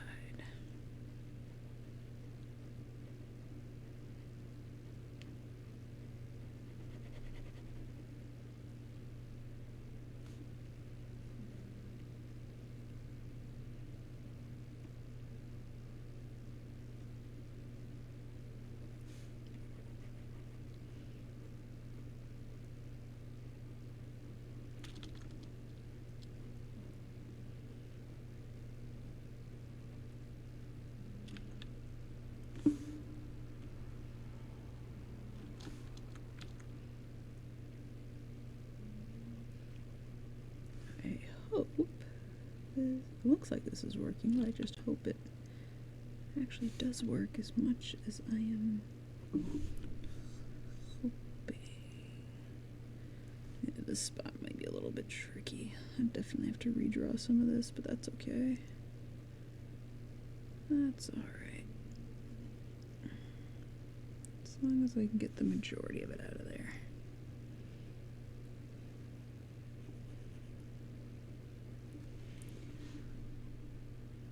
Song repeats too much.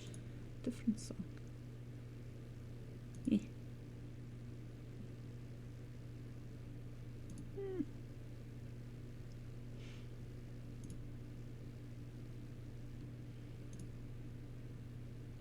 Yeah, we'll switch to regular playlist for a bit. At least that playlist before wasn't too bad.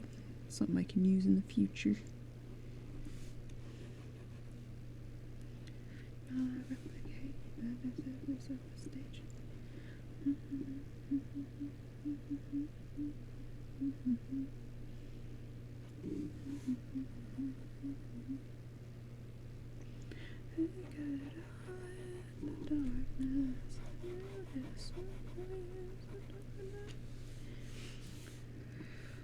Alright, now comes the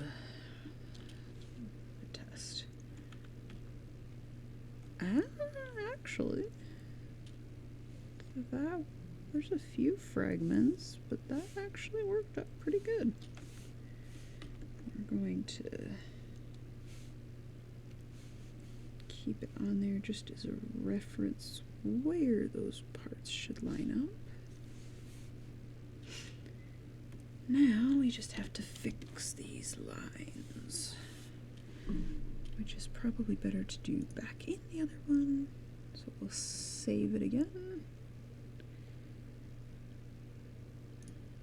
Open this back up. And it was version 3.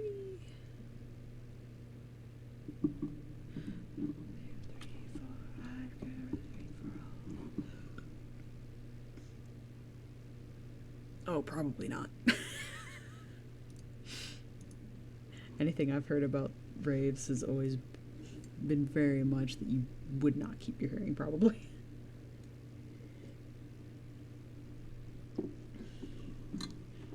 I like the ideas of concerts and stuff, but I'm not very good with like crazy loud noises. They tend to give me headaches really easily. Which, like I said, it's unfortunate because the idea of concerts is really cool. But the few that I have been, the few that I've been to did not really end well, unfortunately. And that's okay. Alright, let's get rid of all of these little fragments. Kind of fix up this line art a bit the best we can. Ooh. Why not? Oh, I just don't have the right size. I'm on that 1-800, make me up like that good time. Touch me. Can't help my name without the dollar sign. 1800, you're my ransom, he's my hero. 1800, 1800.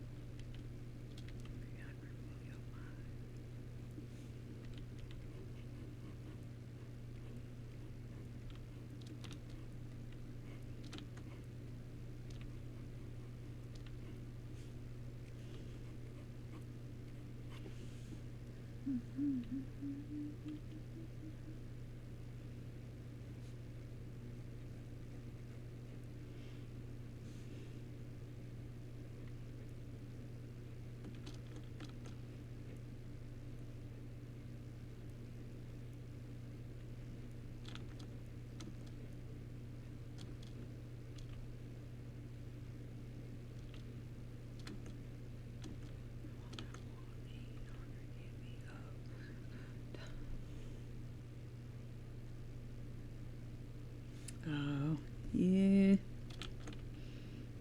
Tinnitus will really fuck you up.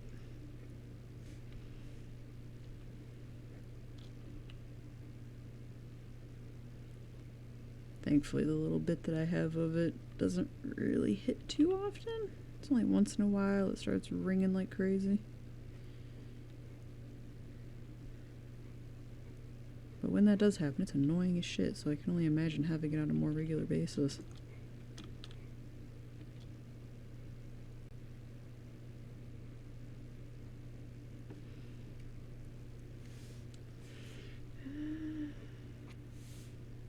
How's that looking?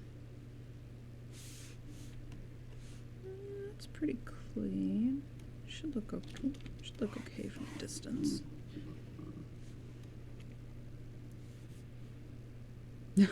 Yeah, that's a good point. That probably would be what fucks it up.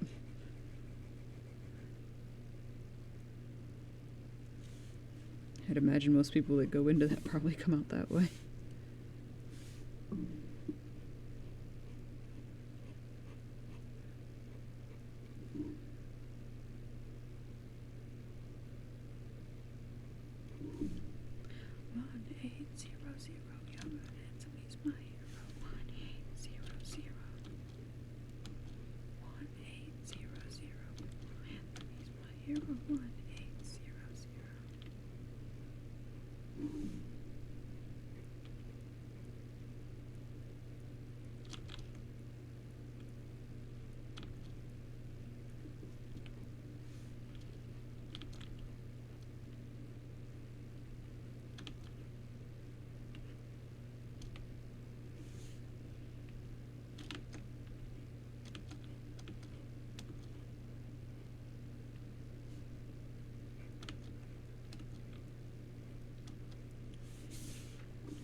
Fix this side.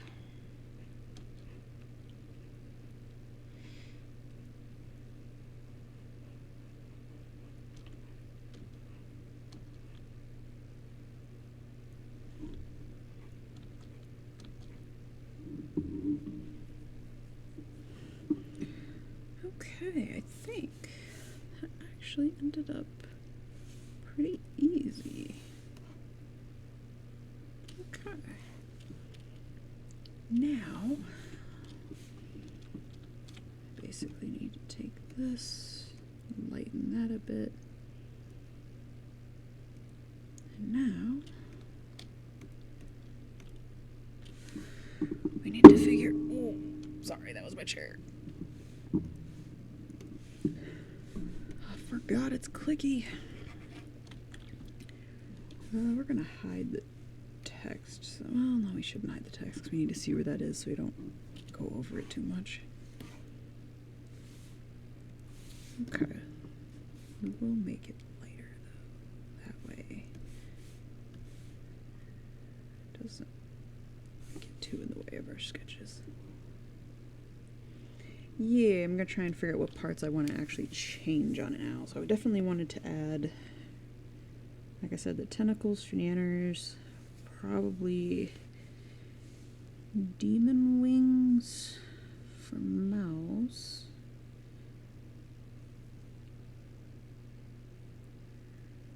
I know Mouse is really into like horror films and stuff, so maybe I'll add some like blood effects or something.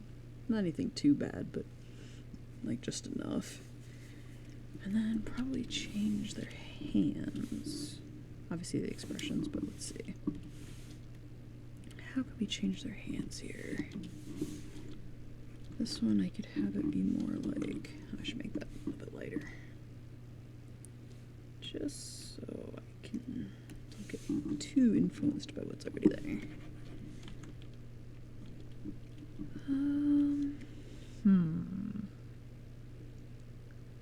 Because I want them in similar, like the main bodies and stuff I want to keep the same because it's going to be like a flicker, so it's got to be, it'll kind of be like weirdly off-putting but not unbelievable. I'm going to switch this, flip that for a second so it's easier. I could give her like monster hands.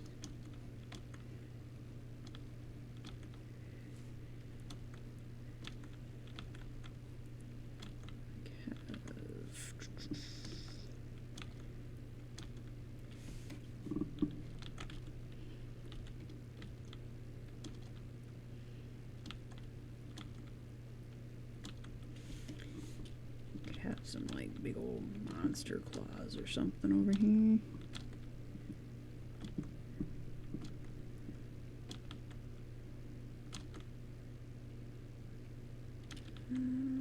Probably do the claws something like that.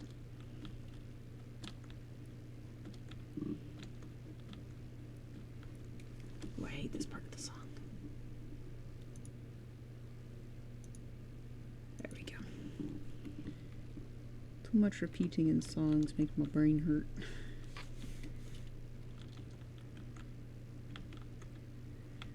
That one's not so bad.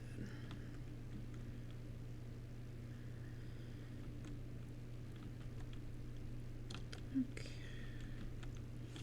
Do like a claw there, and then I go up higher.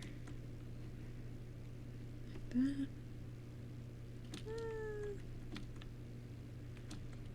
Oops.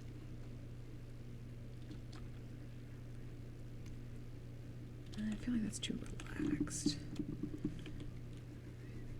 Don't want them to seem relaxed. I want them to seem like they angry.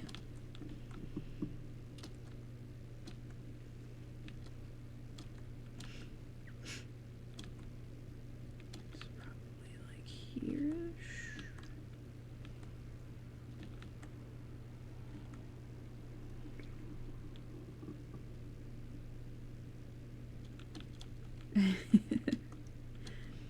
I don't mind if it's like, I don't mind the repeating in songs if it's kind of a lower tone, but if it's a little too high pitched or has like a certain tinginess, like almost, that's the best way I could describe it. It just gets to my brain. That's fair.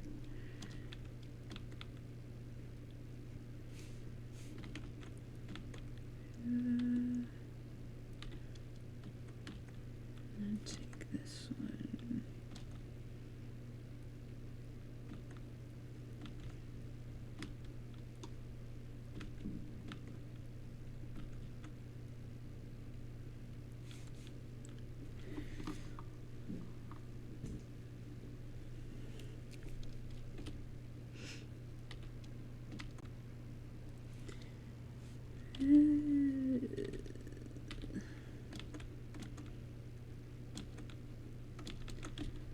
Bring this out further, maybe.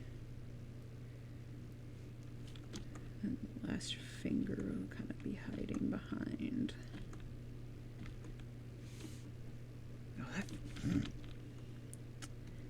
that thingy is way too long. And kind of wonky.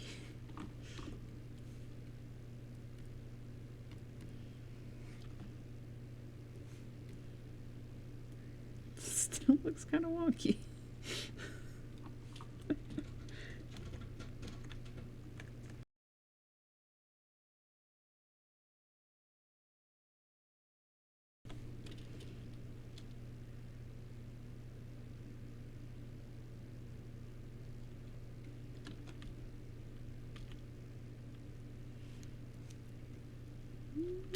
That's kind of better, but this will definitely need a little bit of refining at some point.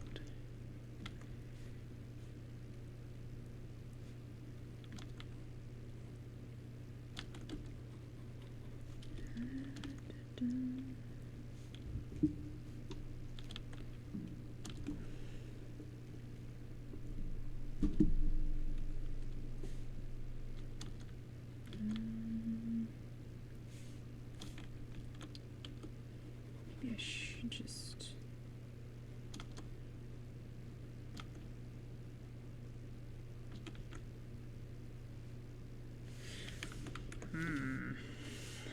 This is going to be harder than I anticipated.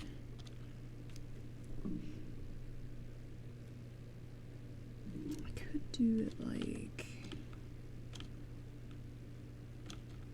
try and keep more of the feel of what it already has.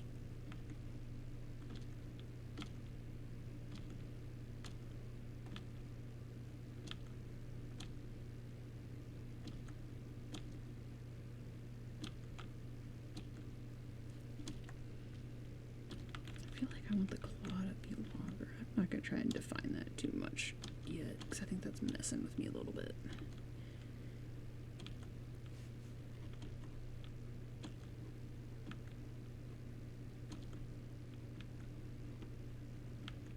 Yeah, it feels a little bit easier.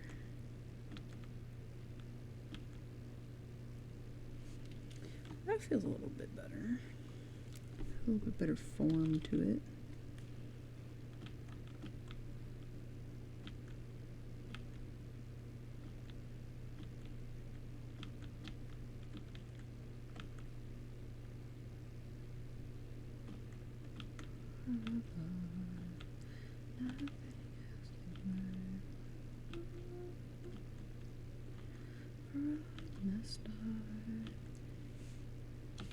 That's too relaxed. Need to make it so it's angry.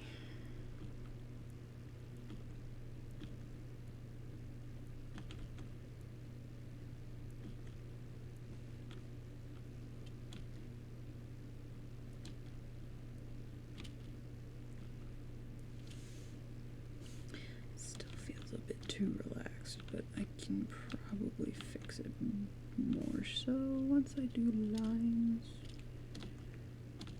Just get the idea down at least.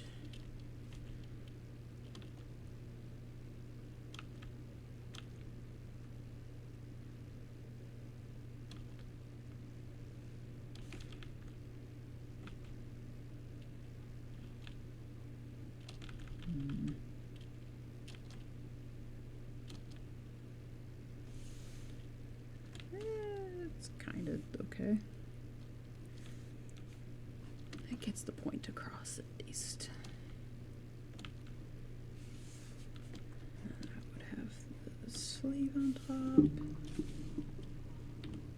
Oops, that is the eraser's way too big. That one's way too small. There we go. They're still gonna hold hands. What shall we have her hand do?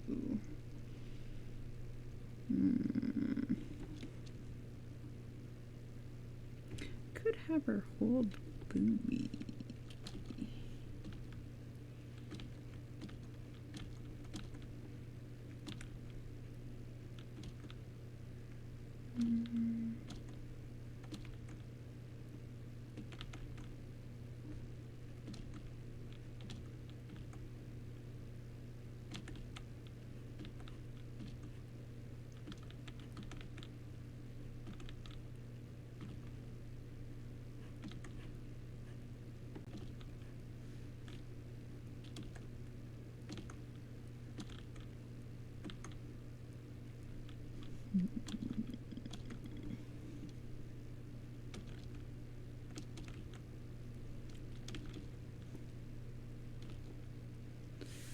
What's that little pet look like? Oh, that's not the right one. Actually, I need to turn that on, but I need these. What's this little thing look like?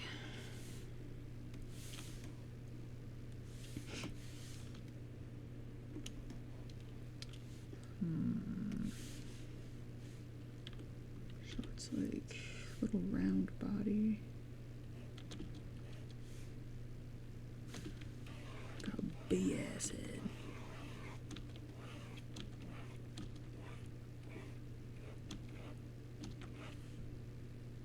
Probably not as big as her head though.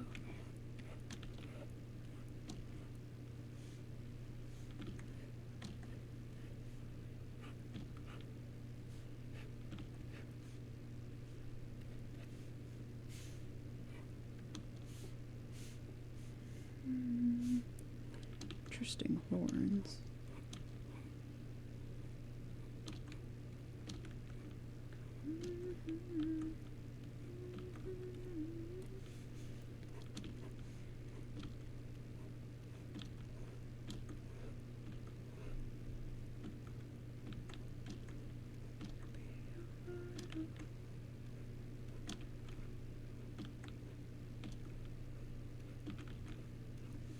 Sort of like that, and then give him his little angy eyes.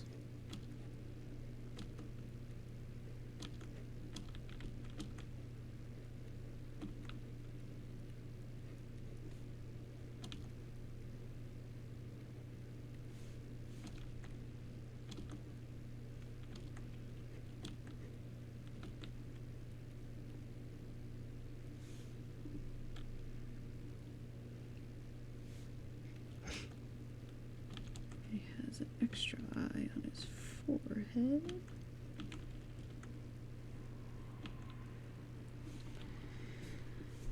And how do we want him to sit?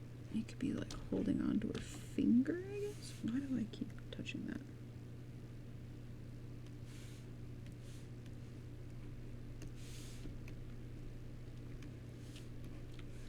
He's got little wings. So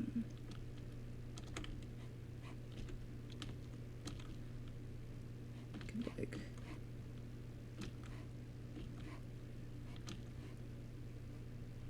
hold on like that, I guess.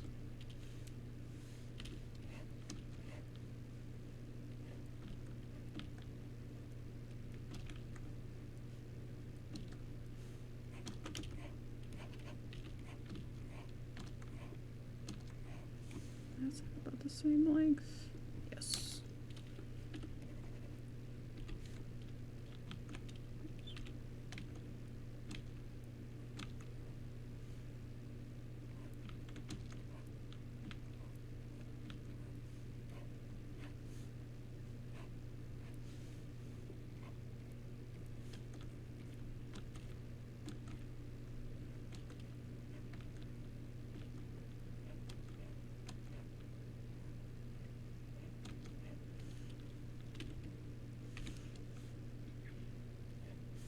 Gosh darn it, wrong brush again.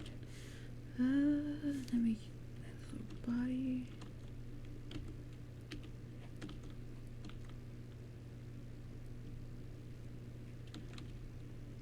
His chunky little legs.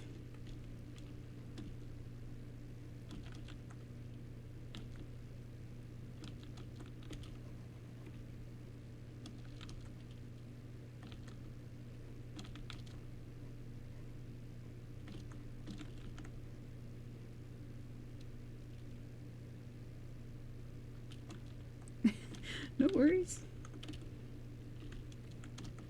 I do not blame you for checking other stuff out. The fact that you're still hanging out, even if it's lurking, is fucking appreciated as hell.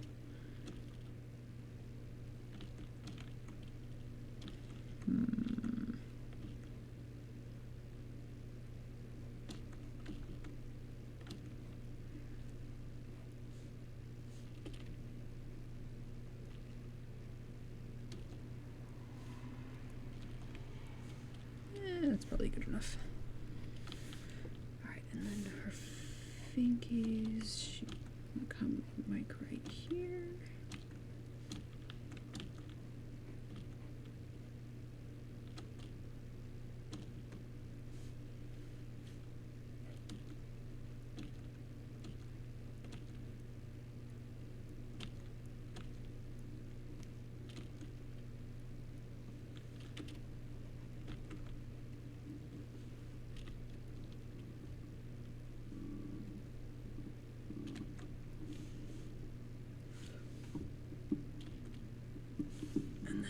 A little tail,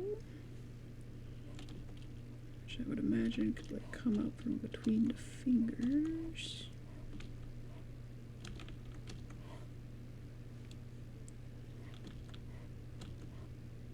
Could end up down here.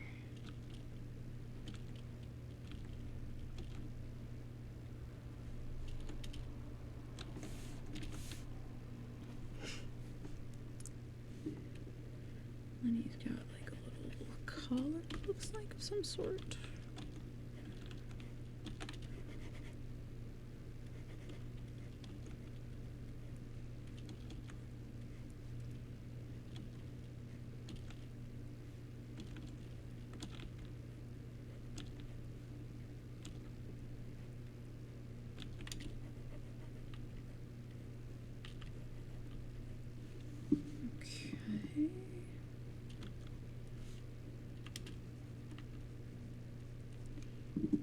That's good enough, I think. It gets the idea across.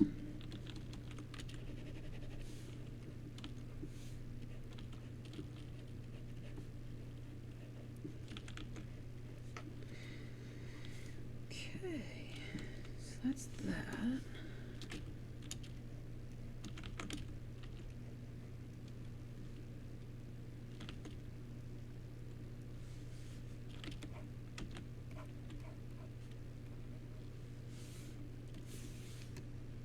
That should probably be sized down a bit though, because that's kind of big.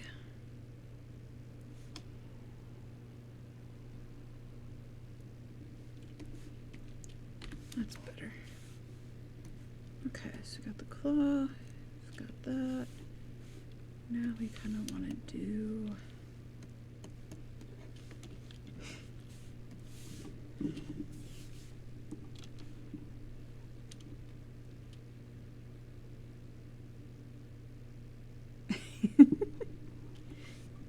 keeping up that persona well.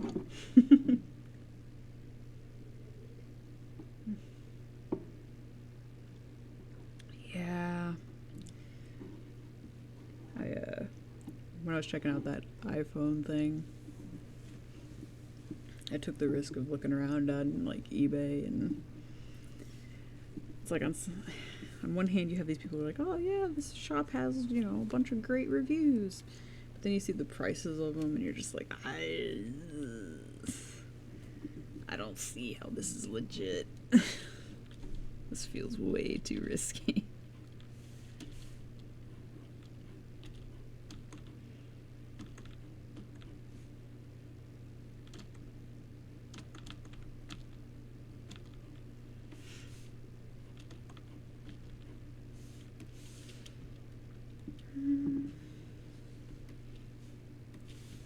Okay, so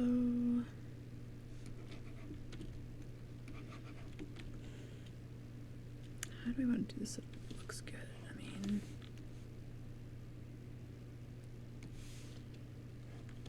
I want to give Mouse big old demon wings.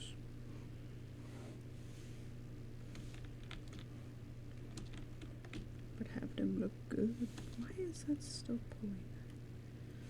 I'm gonna have to like lock all of these layers so I don't keep accidentally grabbing them.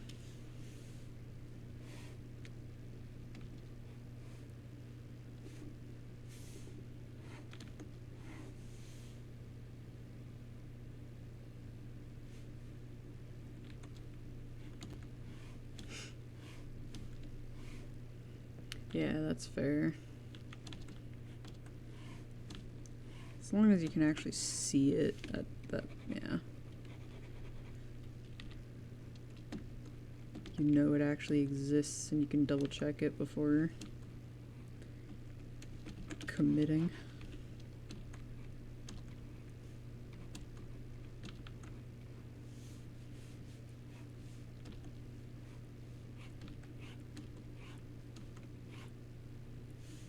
What time is it? I still got time.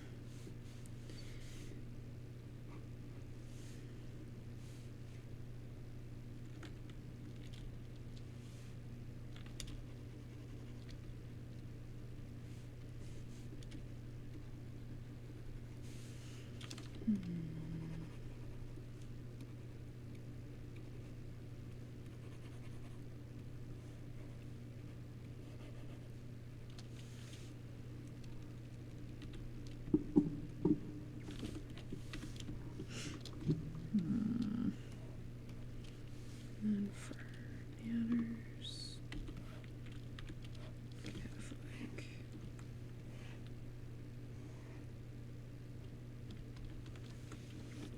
this needs to be.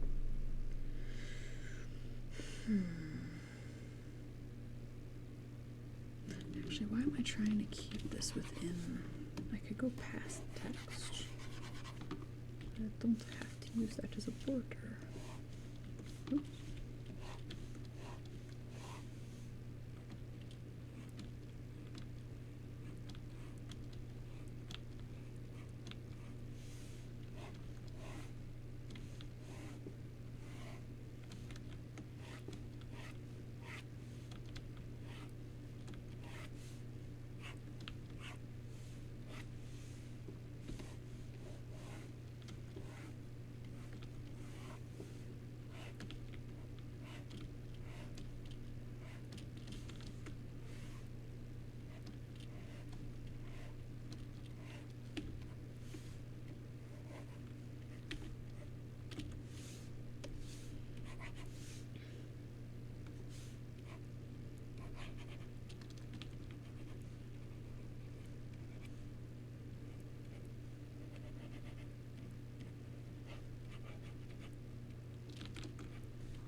The truth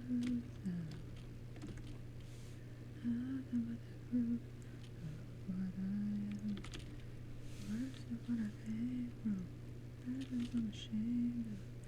Here's it even out of, I understand. I'll try to fight it, my head was twisted. I did fight it, but my love hasn't fight it.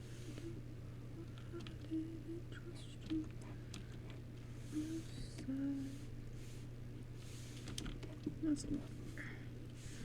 Too many pieces, and I can't go back. You know the beauty and the broken glass. It's a part of me. It's a part of me. Always without the lies. This is what it sounds like. The colors stuck inside my head. Just speak the light instead. Only what's underneath. Harmony. Only cut it right. This is what it sounds like. Silence, harassing, defiant, and quiet. We're not alone. Listen to the demons. Feel let them get between us.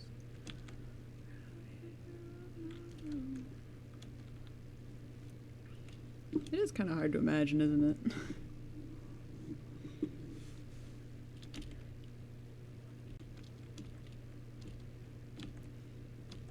Considering, like, wings are basically just big old hands, I would imagine it wouldn't be too much different than how you feel just with really long fingies.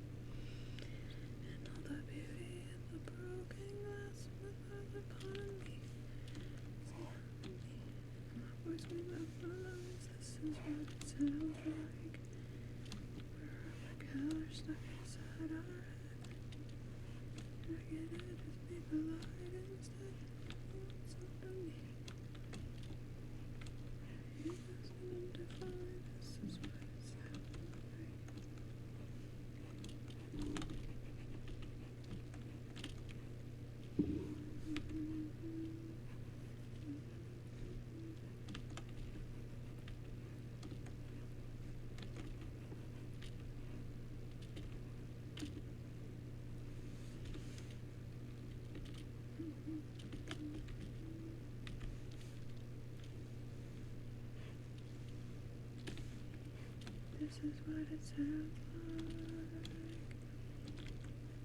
Pieces that we can't go back, but now we're seeing all the beauty and the brokenness.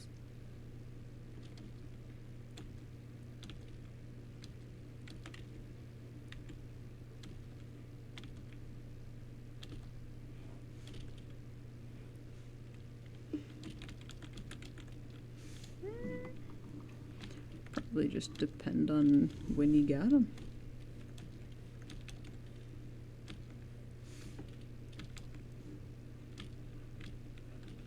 Think about like baby birds and stuff, they usually figure it out pretty quick by trial and error. This is what it sounds like.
I'm sure there'd be a bit of trial and error in that respect too. Let's see then.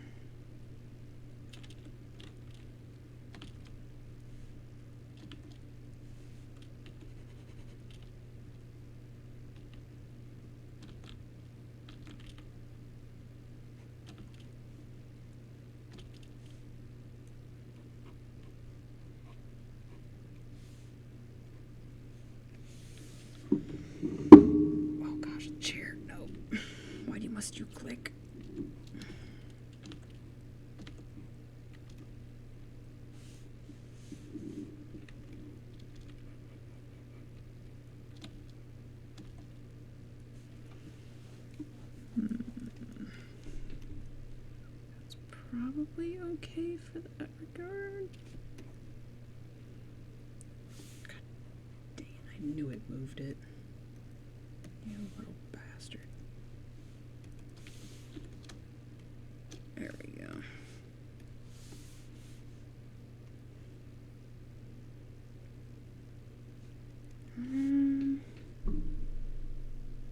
I feel like some of these should extend more. Feels too cramped.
I like the idea, but I feel like it could be more dynamic than that.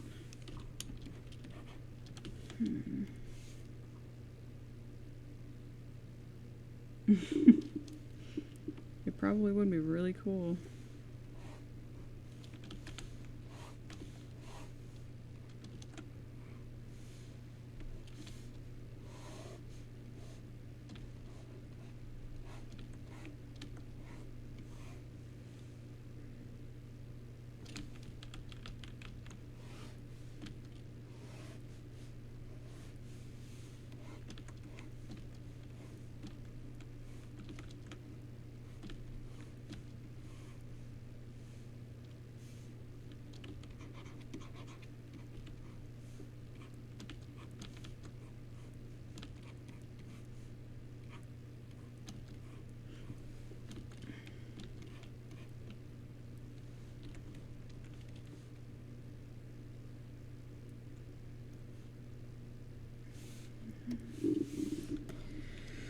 I like that idea, but definitely needs some work.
Do you mean like just not taking any breaks, or do you just mean just working straight with breaks?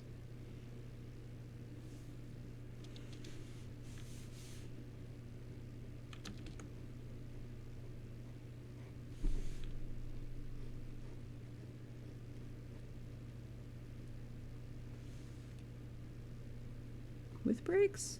I mean, there's been a couple times where I've had like a bigger commission where it's taken me like, I don't know, like 3 days of work, of just straight working, taking a break, then go to bed. I'm a little bit faster now, so I don't think I haven't really had anything that's taken me that long in a while. Or at least that intense of a work schedule in a while. But yeah, in the past I was a little bit slower. So, and there was a lot of stuff I was still learning, so it definitely took me a bit, and that was just my work schedule. When I have a good commission list going, that can often be just what I do during the week.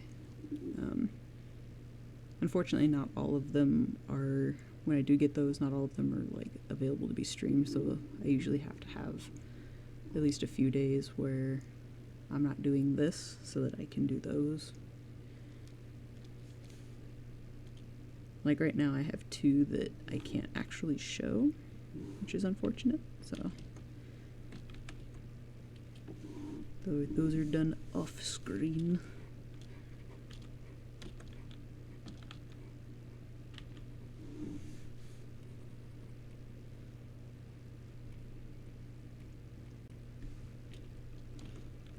It's pretty much my job, so for the most part regular working hours.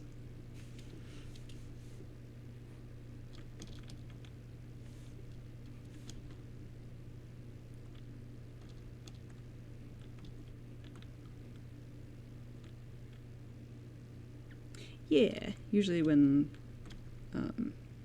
either when they get asked for the commission or before I actually get to the point of starting, I'll ask like if it's okay, and I'll get it like actually in writing or in a document or something so that, you know, everything's set.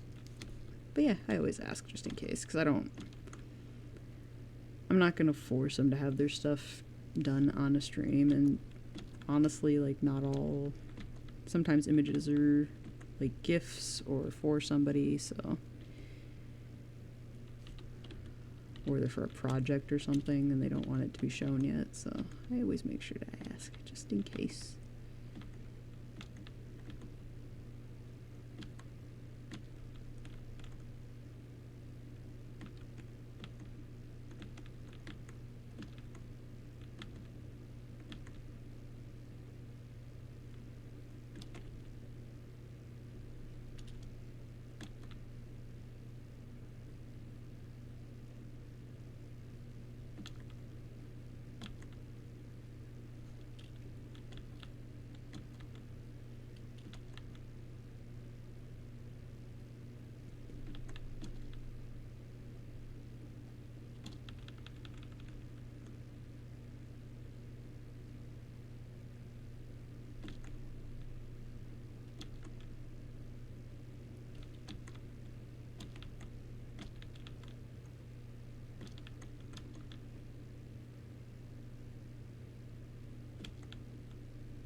Yes. Yes, it is.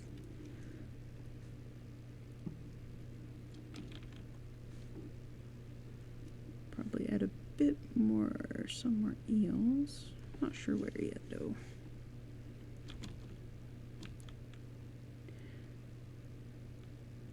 I have a couple brushes that'll probably make better splatters than this, but this will get the idea across.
Wonder if I have any brushes right now.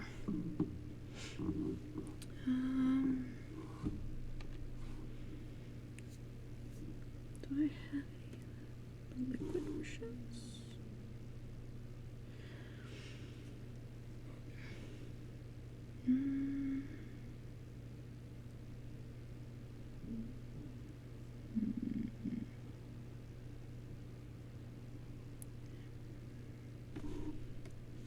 $5, maybe? No. I know I got some from somewhere. Don't know if I actually put them in my folders.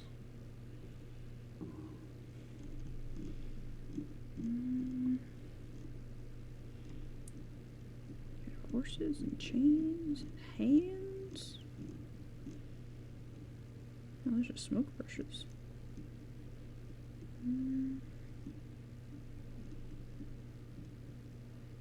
Spraying brushes. Could have sworn I had a splatter. Man, I really gotta sort these. It's been a while. It has been ages since I have actually categorized all of these.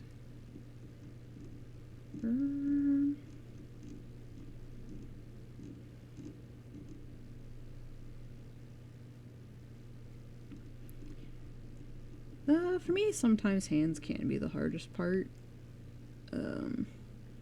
depending on the angle. I'm more used to drawing some angles than others.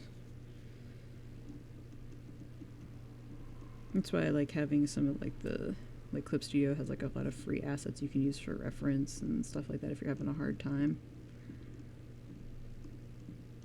Or obviously you can just look up some hands if you need help. Or use your own. But yeah, sometimes they're a bit on the frustrating side. I could have sworn I had splatter brushes.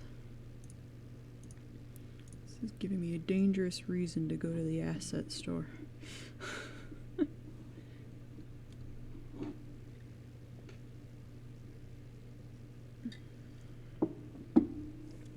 Let's see. Surely there's some here somewhere.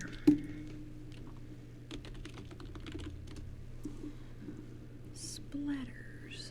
Oh, yes, there is. Now I just need to find a free one because I don't have the cash right now.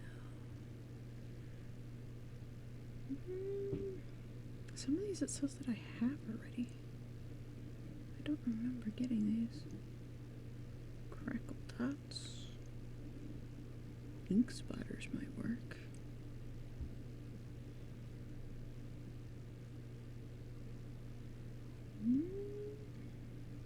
The ink splatter one might work.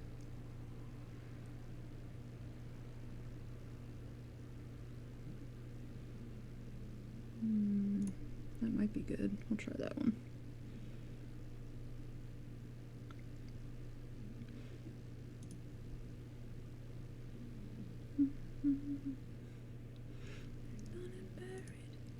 Cemetery, boy, ain't it scary, already you're dead to me.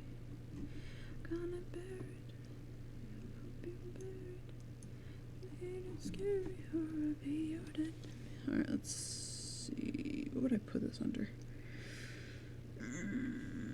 Probably textures. I'll put it in textures. Hopefully it loads. Yes, there it goes. Okay. Yeah, so Clip Studio has a like an asset store thing on it has like a login page thing that pops up, and you can get free assets that people put up there. Like they make brushes, which is what you see over here on the left. Like you can get 3D, people make 3D models, people make brushes, grids, all kinds of stuff. Some of them are free, some of them you have to pay for. But it's just a place where you can just go to get basically, you know, references, brushes, all kinds of stuff that you might need. It's super handy. But it also creates the problem of people like me who then hoard brushes because you're like, oh, I could use that one, but I could use that one too. And you just end up with this immense library, and then you forget all the things that you have because you have way too many. It is really nice. Clip Studio is definitely unlike Photoshop. It's Like, you pay once and you have it. If you want updates, like as they add new features and stuff, if you want to update it every year, you can for like an extra cost, but you don't have to. Most of the time I'll just update whenever features come out that I really want. Otherwise I don't really worry about it. But yeah, it's super handy. Let's see, how does this look? I mean, that could definitely work for like the kind of like smudgy brush or smudgy blood spots. Kind of do it like that, and then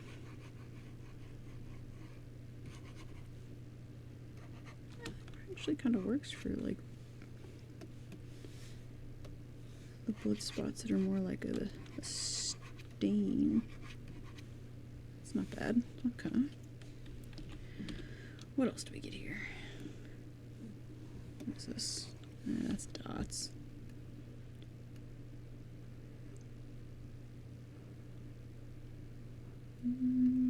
Color splatter?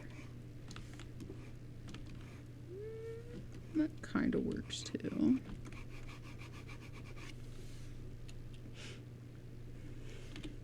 I know there's got to be. That's a stain. Oh, that's way too big. Bullets, glass, grains, arrows, diamonds. When I went and looked at the shop, it said that I had downloaded some splatter brushes already, so they gotta be here somewhere. This is just the problem that we come into, where we have far too many brushes. That could work. Wow, that's huge. Some of these could work, but they're kind of more action-y. Like spray. And some of these are huge. Those kind of work, but they're all just kind of spray-y.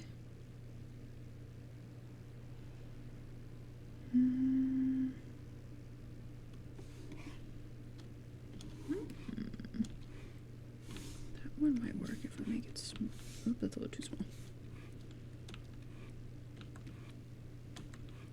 That could kind of work. It's kind of goopy.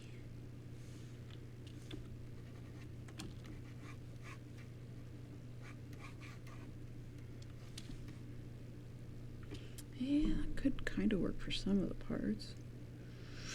That's gonna have to be something I mess with a little bit, I think, on the side. It's gonna take a bit of figuring to figure that out. But I think that's generally the idea that we're gonna go with. Obviously it needs quite a bit of refining. And then it'll flick between. And let's see, what else? I think this version will also get like, I'll probably darken it a bit. Because then I could do.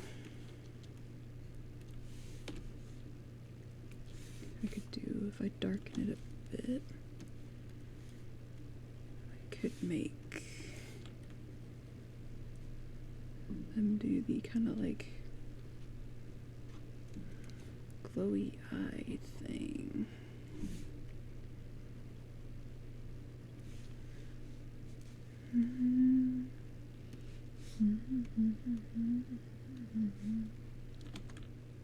That's a bit big.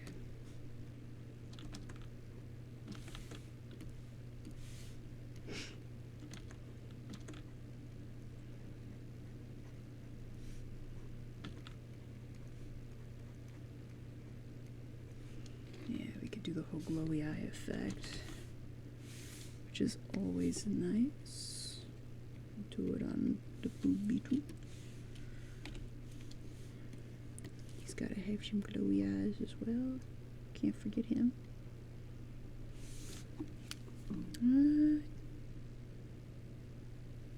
It's all up top. I guess I could figure out some way to do a glow from the bottom.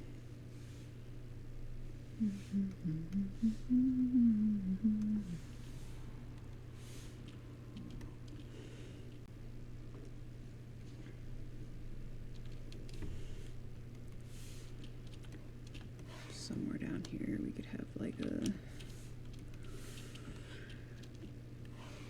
I guess you could almost have like a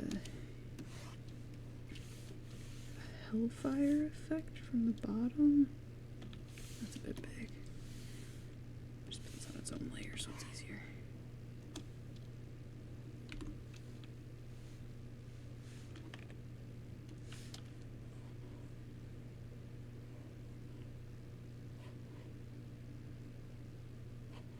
Yeah, I could always add like a light from below. So it adds like a hellfire effect or something, like a glow from underneath. Because then, if that was the case...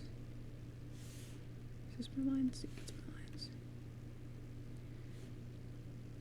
So if that was the case...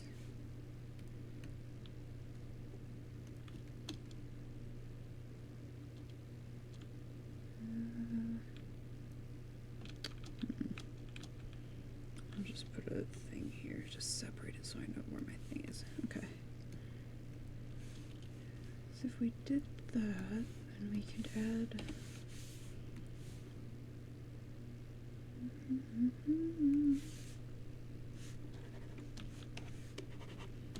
We could add like an underglow effect to everything.